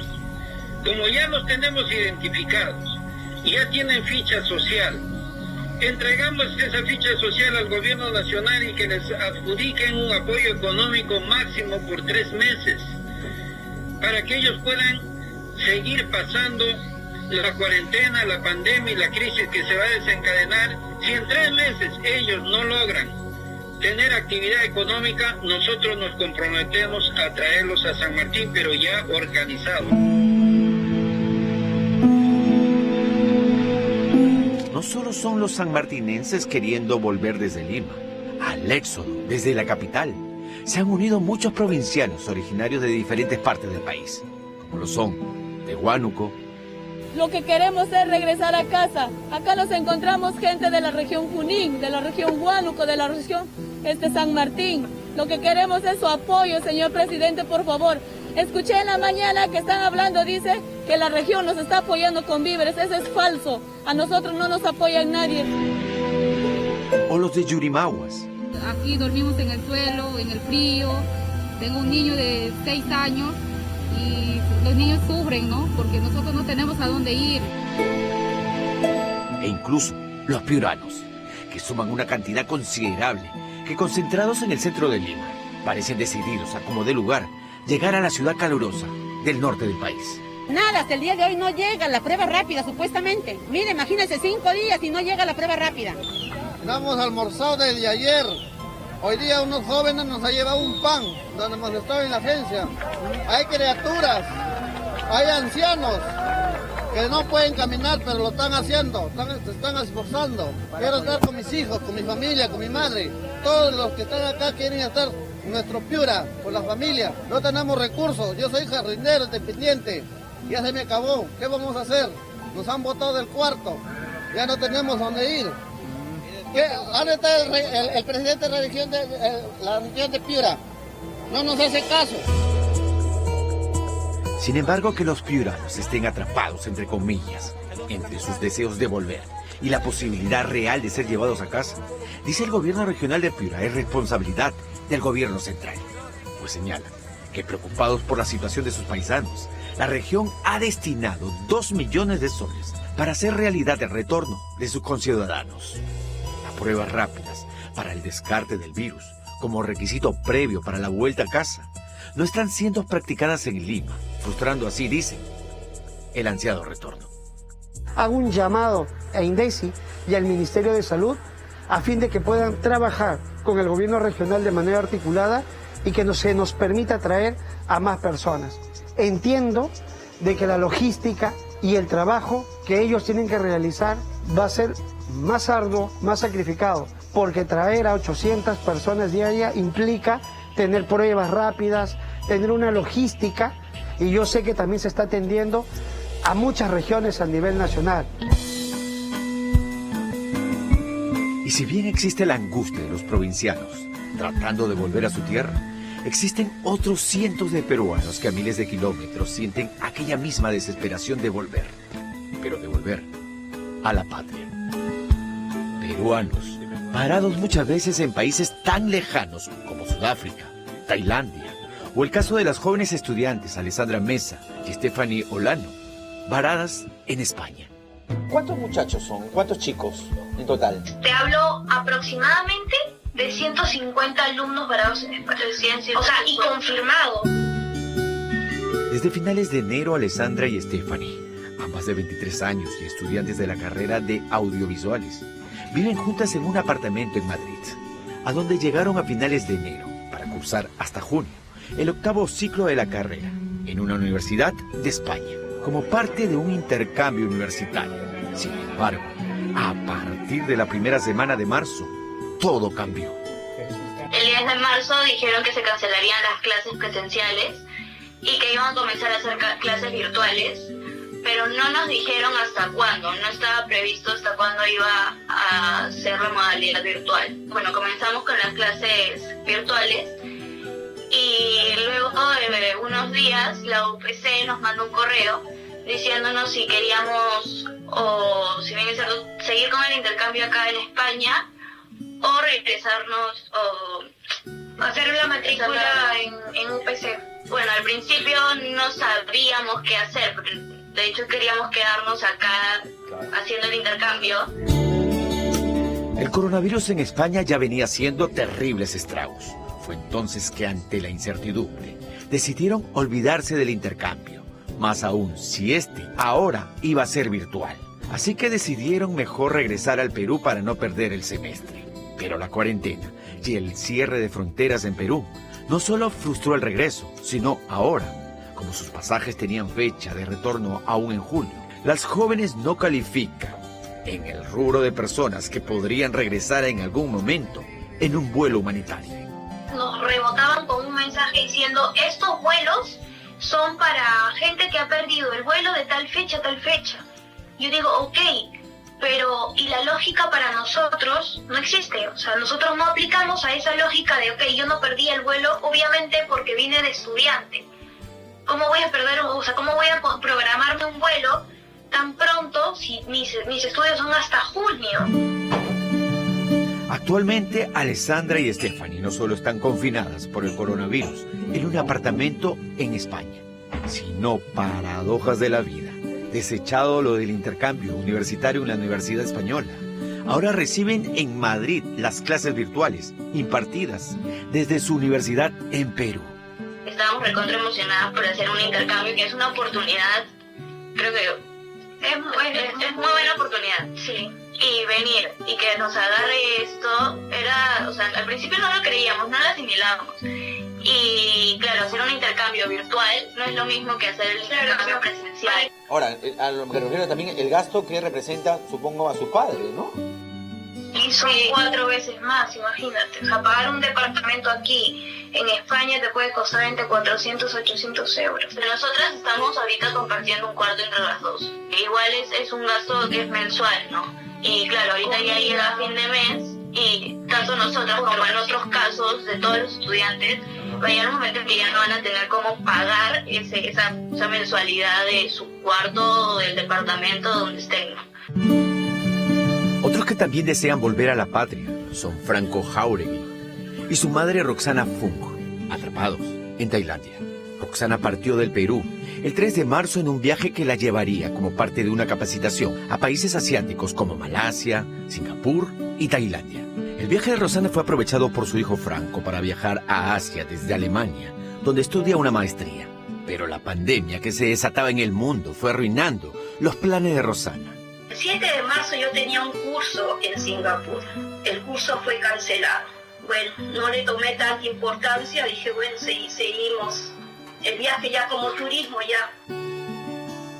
Con el correr de los días, los países asiáticos uno a uno se iban sumando al cierre de sus fronteras. Fue entonces que quedaron atrapados en Tailandia. ¿Cuántos jóvenes están en la misma situación? En Tailandia hay alrededor de 22 peruanos, hasta donde tenemos conocimiento. Sin embargo, también hay peruanos que se ubican en Laos, Vietnam, Filipinas, Malasia y Singapur.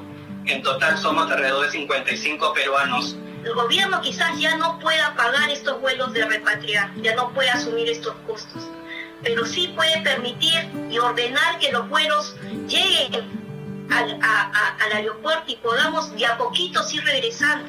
No sé hasta cuándo vamos a estar acá. Lo siento, no quería llorar, pero bueno. Pero volvamos al Perú. Volvamos con aquellos caminantes que buscan volver a sus provincias, pero no los que buscan hacerlo desde Lima, sino aquellos que tras la pandemia, sin empleo, sin dinero y en una provincia que no es la suya, buscan llegar a su tierra, como este grupo de puneños que no les importan las inclemencias del clima, ni tener que soportar el hambre, y se lanzan en su camino por llegar a su tierra. Nuestros hermanos desde distintas partes del país, desde Lima, Arequipa, Camaná, Moquegua, Tacna, Cusco, están regresando a pie, caminando hasta nuestra región del país. Sin embargo, lo están haciendo sin haber pasado ninguna prueba de despistaje rápido o prueba molecular. Apenas tenemos 8 ventiladores en la región de Puno para atender más de 1.200.000 pobladores que existen en la región. Nosotros venimos del distrito Mariano Nicolás Balcácer de Urasqui y Secocha. ¿Cuánto tiempo hay de donde estaban a donde están ahora, que es en Camaná? A pies a 2 días. Nos hemos quedado en Camaná porque ya no podemos caminar, muchos ya tienen niños. Así estamos acá, muchos durmiendo en el piso. Y al parecer es tan crítica la situación económica, que en la mente de estos compatriotas solo parece haber una consigna: caminar y llegar a destino, o morir en el intento.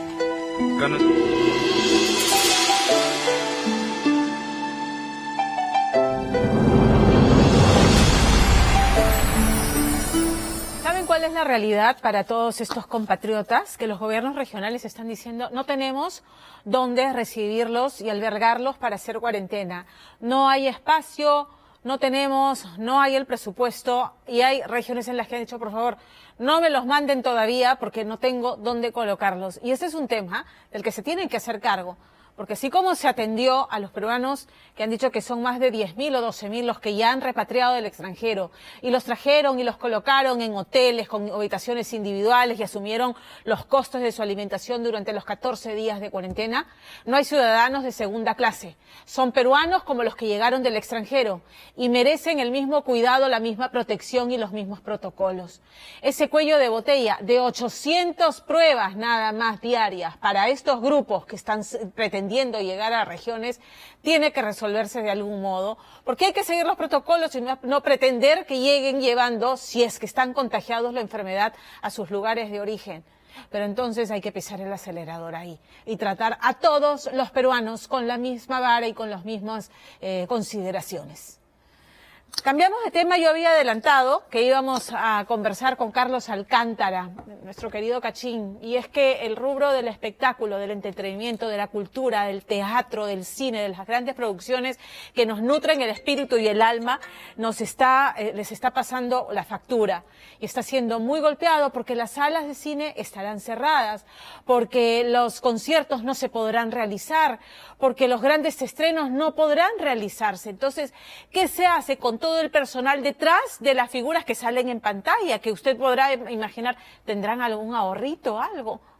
Es así en realidad con todos los actores, actrices, guionistas, con todas las personas involucradas en estas grandes producciones o pequeñas producciones. Carlos Alcántara está con nosotros vía Skype y tiene una propuesta bien interesante. Carlos, ¿cómo estás? Gracias por quedarte despierto hasta esta hora con nosotros. ¿Cómo estás?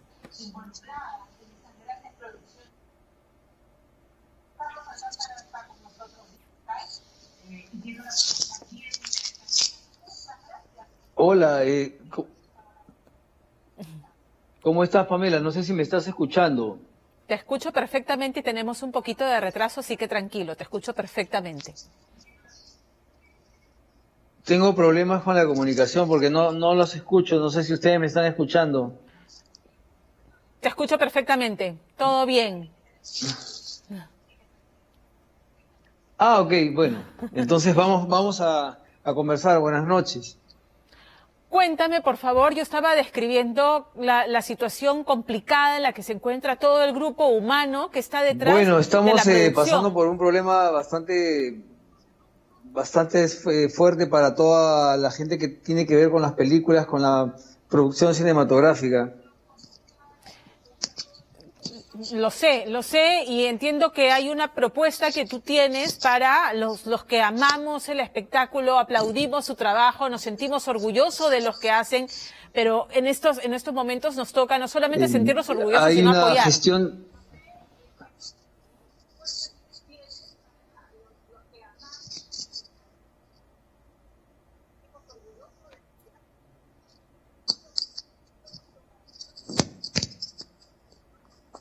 Discúlpame que te interrumpa, que no puedo controlar el desfase que hay de tiempo, pero voy a tratar de hacer una pausa después de que tú hagas la pregunta.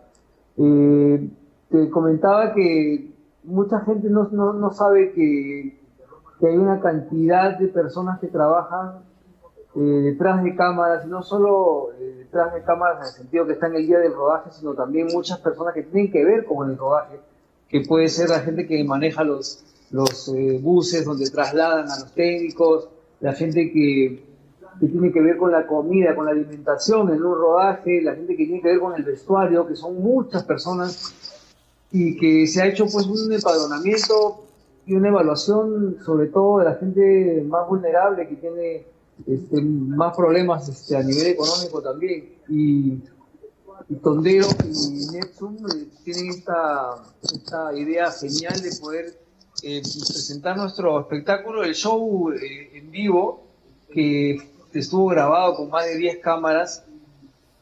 Fue la última función que hicimos en el Parque de la Exposición y está increíble el gesto de que la gente pueda donar entrando a una página. Donar, el mínimo es creo que 15 soles y tienen acceso a poder ver el show completo durante una semana, y todo lo recaudado va a ir para estas personas, las familias de todas estas personas que trabajan en la industria a nivel nacional. No es un tema solamente de aquí de Lima, sino de todos los que se dedican en su mayoría a producción cinematográfica en el Perú. Entonces hay que entrar a www.netsun.com/asumare para acceder a este espectáculo, pero va a aparecer el número de cuenta donde uno puede hacer esta donación, este aporte.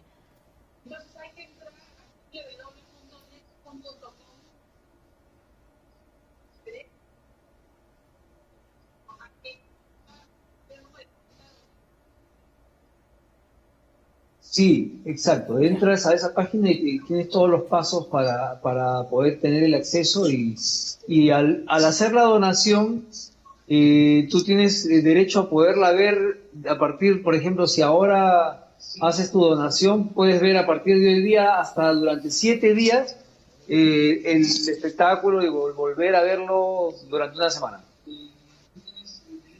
Perfecto, Carlos. Gracias una vez más por aguantar hasta esta hora de la noche. Era muy importante conocer directamente de ti esta iniciativa que lo que busca es apoyar a quienes hacen realidad estos espectáculos y estas producciones fabulosas desde detrás de las cámaras. Te mando un abrazo grande, Carlos, y muchas gracias.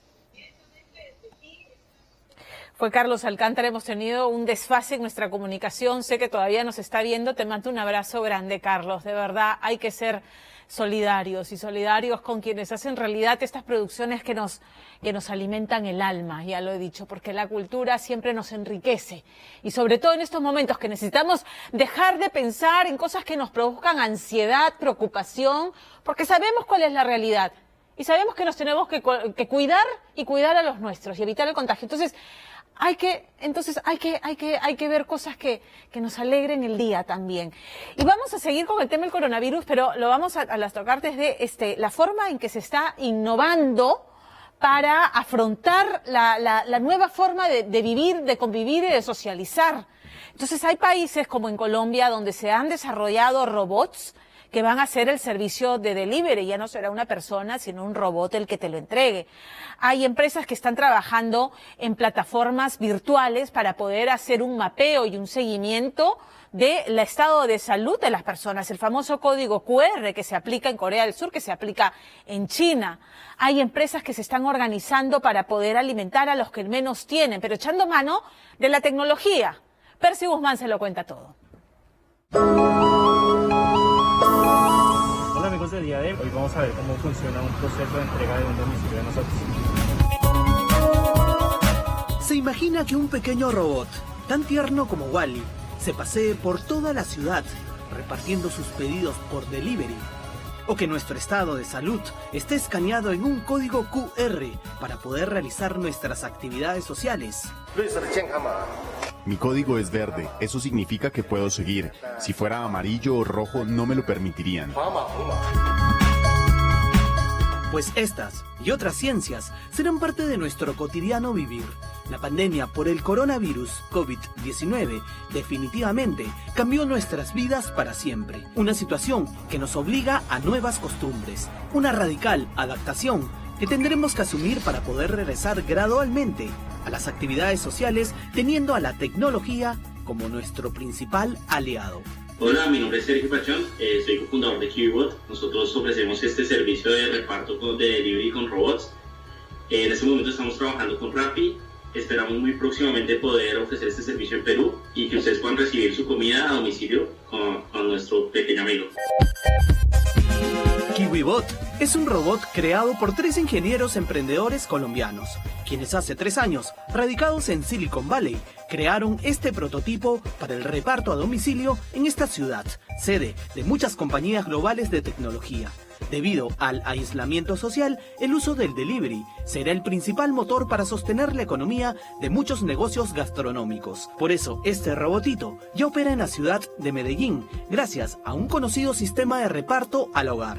Tenemos personas, que en este caso son los rapitenderos, que hacen el llenado del robot. El robot va sobre el andén. Nosotros tenemos una tecnología que se llama autonomía paralela, que le permite al robot ir centrado sobre el andén. También le permite esquivar objetos, reconocer los semáforos, reconocer las cebras, pero tenemos siempre personas que nosotros llamamos supervisores, que están en Medellín, que supervisan varios robots al mismo tiempo. Entonces ellos se encargan de las partes más complicadas o complejas o de pasar calles. Eso nos permite que nunca tengamos un accidente. Sergio Pachón, creador de este robot, nos mostró cómo opera. El sistema permite que mediante aplicación se pueda realizar el pedido. De inmediato, KiwiBot acude al lugar de reparto para recibir la carga y mediante cámaras de geolocalización dirigirse a su destino. Vamos a ver cómo es el proceso de entrega de un pedido. A través de la aplicación, nuestros clientes son notificados de que el robot está acercándose y con el celular pueden desbloquear la puerta y recoger su pedido.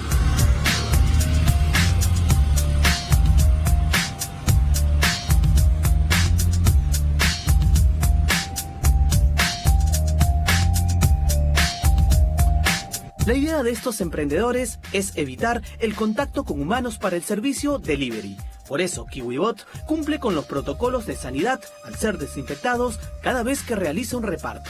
Se espera que en el Perú, gracias a una conocida aplicación, este sistema opere en diferentes distritos de la capital a partir de enero del próximo año. Pues Rappi para nosotros ha sido un ejemplo, ha sido como un referente para todos los emprendimientos aquí en Latinoamérica. Estamos en el primer piloto acá en Colombia, queremos rápidamente poder expandirnos a otras ciudades y a otros países, sabiendo el alcance que ellos tienen aquí en Latinoamérica.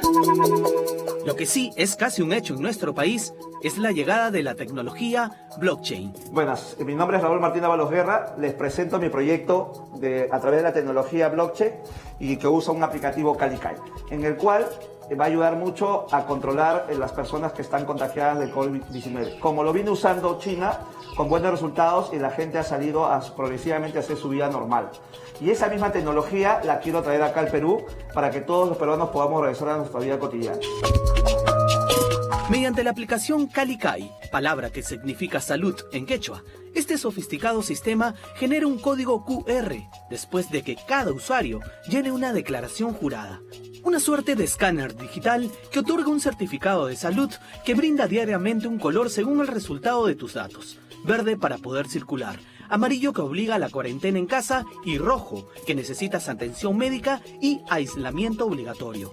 Tecnología que ha logrado que varios países como China, epicentro de esta pandemia, retome paulatinamente sus actividades cotidianas. El sistema blockchain código QR es como tu huella digital, pero que es único, que no va a haber doble. Cuando te pidan a ti en un lugar donde tengas que ingresar, vas a tener que escanear el código y para que ellos vean que tu código es verde. Si tu código sale amarillo o rojo, no ingresas y al contrario te detienen y te ponen en cuarentena.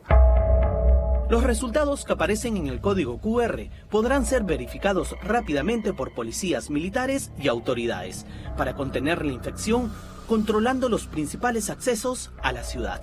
Lo que estamos haciendo es como tener un doctor diario en casa, que diariamente te van a diagnosticar y tú deberías seguir esas reglas. Si en caso las irrumpes, obviamente igual tenemos 2 filtros y tenemos sistema de localización para ayudar al Estado a controlar, porque si no controlamos el virus y las personas siguen saliendo sin saber, digamos, no respetando las normas, no vamos a poder controlar. Martín Dávalos, gerente general de Colkex Project, empresa que tiene los derechos de este sistema operativo, ha ofrecido gratuitamente al Estado esta tecnología que no solo ayudará a evitar el contagio, también perseguir al virus en tiempo real. Además, será muy útil para el retorno paulatino a las actividades después del fin del estado de emergencia sanitaria programado para el lunes 11 de mayo. Estamos en conversaciones con el Estado. Ha llamado mucho la atención a ellos porque justamente somos una solución al problema que ahorita están teniendo. O sea, no tienen el control, no pueden controlar realmente a este virus o a las personas que están contagiadas. Esto sí, esto te va a permitir, a tenerlos codificados a todos a través de este código QR, vamos a poder saber cuántas personas están enfermas en tiempo real, cuántas personas están sanas y cuántas personas están en el proceso.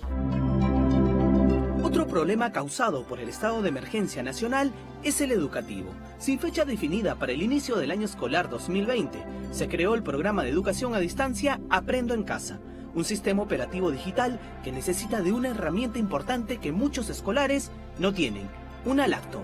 Soy Javier Carrasco, jefe de tecnologías de Guagua Laptop. Guagua está hecha de madera reciclada MDF. También puede energizarse con paneles solares o con corriente eléctrica. Trabajamos con estas placas de un solo ordenador, que es el tamaño de una tarjeta de crédito. Además, Guagua utiliza software libre, Linux. Guagua está hecha como un gran Lego de piezas para ensamblar. Además, al trabajar con estas placas SBC, el producto te puede durar entre 5 a 10 a 15 años a más, ya que simplemente haces el cambio de esta placa y tienes el equipo con esa durabilidad. Y aquí está listo, Guagua ensamblado. Este emprendimiento fue con la intención de lograr que estas guaguas puedan ayudar a escolares de escasos recursos. Hace 2 semanas conocimos esta marca de tecnología peruana después de emitir el reportaje sobre la educación virtual. Ahí descubrimos la historia de Gianfranco, un estudioso niño de Lurín que no podía seguir sus cursos de Aprendo en Casa porque sus padres no tenían la posibilidad de poder comprar una computadora. Y Gianfranco ahora se ha convertido en tutor de sus hermanitas y las ayuda que puedan ingresar al portal Aprendo en Casa. Están buscando más información sobre las clases que llevan dentro del portal. También escuchan música. O sea, toda la familia se ha unido tanto a la tecnología a través de Guagua Laptop. impacto que logró esta iniciativa fue increíble. Las redes sociales de Guagualacto recibieron más de 800 solicitudes. Muchos casos vienen de albergues, donde muchos niños huérfanos esperan tener este ordenador portátil para sus estudios. Esta empresa, para poder ensamblar 100 guaguas, necesita la inversión de $30.000, además de los permisos para poder importar las piezas y pases de circulación del personal, que en un mes puede fabricar hasta 3.000 laptops. Además, Guagualacto espera que el Ejecutivo y Ministerio de Educación consideren esta iniciativa peruana para la donación de los estudiantes de las zonas urbanas y rurales del país. Lo que seguimos buscando es la atención del gobierno, del Ministerio de Educación, del Ministerio de la Reproducción, que es quien nos respalda, y así también como la presidencia del Consejo de Ministros, para que miren su norte y se den cuenta de que tienen un producto que está patentado, que hemos ganado la CTG Startup Perú el año pasado, que es un concurso del Ministerio de la Reproducción, y seguimos impactando la vida de más niños y niñas de nuestro país. Sin duda, la tecnología será la principal herramienta para adaptarnos a estos nuevos patrones de convivencia y hábitos de consumo de todos los peruanos. Hoy, en medio de la cuarentena, surge gracias a la plataforma de comida delivery Tappers la posibilidad de poder disfrutar de un delicioso menú hecho en casa, preparados con mucho amor y especial devoción por expertas madres de familia. Hola, mi nombre es Margot Guerra, una de las mamás taperas. Los invito a probar estos almuerzos hechos en casa. Con estos tuppers, ustedes están ayudando a muchas personas vulnerables. Doña Margot es una de las mamás taperas. El éxito de sus comidas se debe a la cuidadosa preparación casera. Aquí están emplatados, los fideos con salsa boloñesa, ¿no? Cada tupper pesa 500 gramos, ¿no? Aprox. Y luego, por ejemplo, acá está el arroz con choclito, ¿no? Que es un adicional que pide. Y por decirte, acá tengo yo también emplatado ya la ensalada de vegetales. Claro. ¿Y esto a quiénes van dirigidos? ¿Quiénes son sus clientes?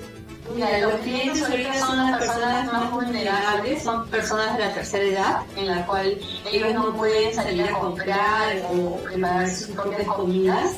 Entonces se les está ayudando a aquellas personas, ¿no? Tú sabes que estamos en una situación de emergencia en la cual tenemos todos que poner la mano.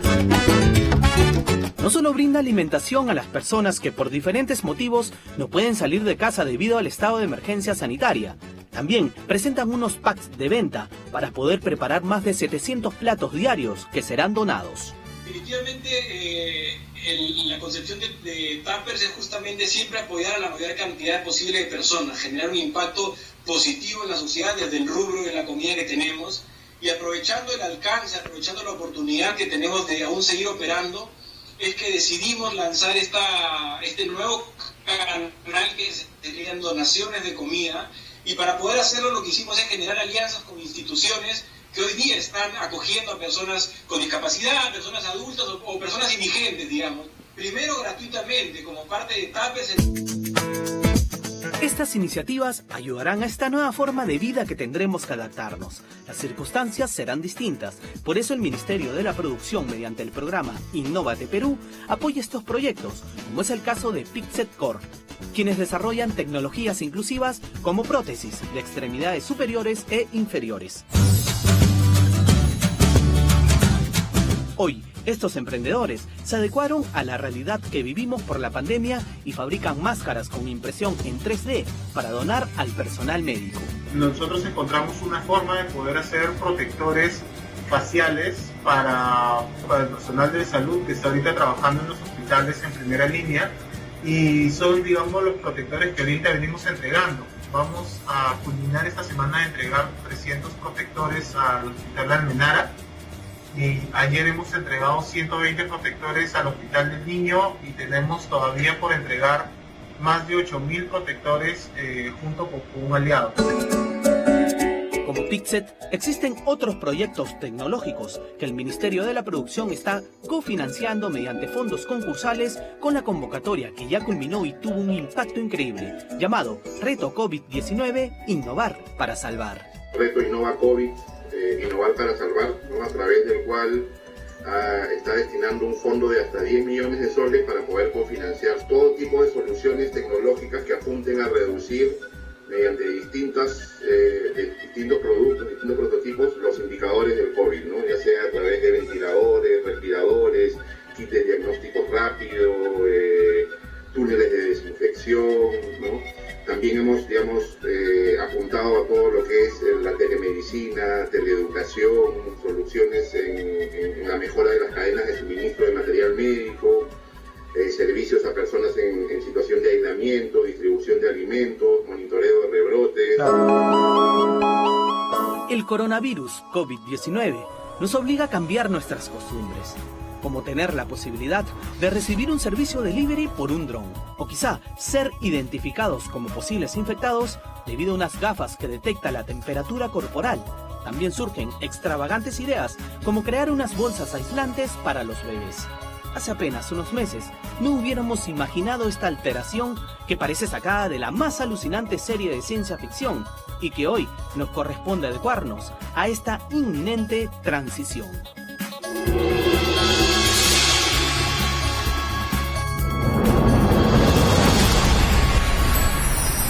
Vamos a hacer una pausa, pero vamos a regresar de lo que está ocurriendo en el Ministerio del Interior, porque ¿cuánto se le criticó al presidente haber salido a juramentar al nuevo ministro del Interior en jean, camisa y la banda presidencial? Mirando lo accesorio, cuando el asunto de fondo es que aparentemente han habido compras amañadas, corrupción, compras sobrevaloradas en el Ministerio del Interior en épocas de pandemia, lo que sería francamente miserable. Entonces, quien ha reemplazado a Carlos Morán ha tomado la decisión de investigar y ¿qué más? Se lo contamos al volver de la pausa.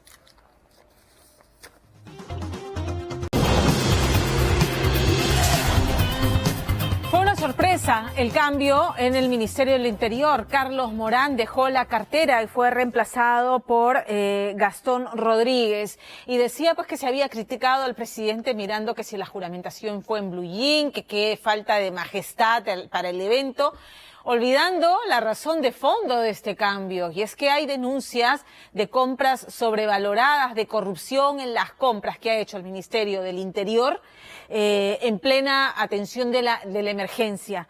Entonces, el nuevo ministro del Interior ha tomado algunas decisiones, ha dispuesto a abrir proceso administrativo, disciplinario y separar del cargo a todos los involucrados. En su cuenta de Twitter, el Ministerio del Interior informó que sin perjuicio de las actuaciones que pueda tomar el Ministerio Público y la Contraloría, que son las entidades que van a contar con toda la colaboración de la institución para que hagan las investigaciones y puedan identificar responsabilidades y sancionar, si es el caso.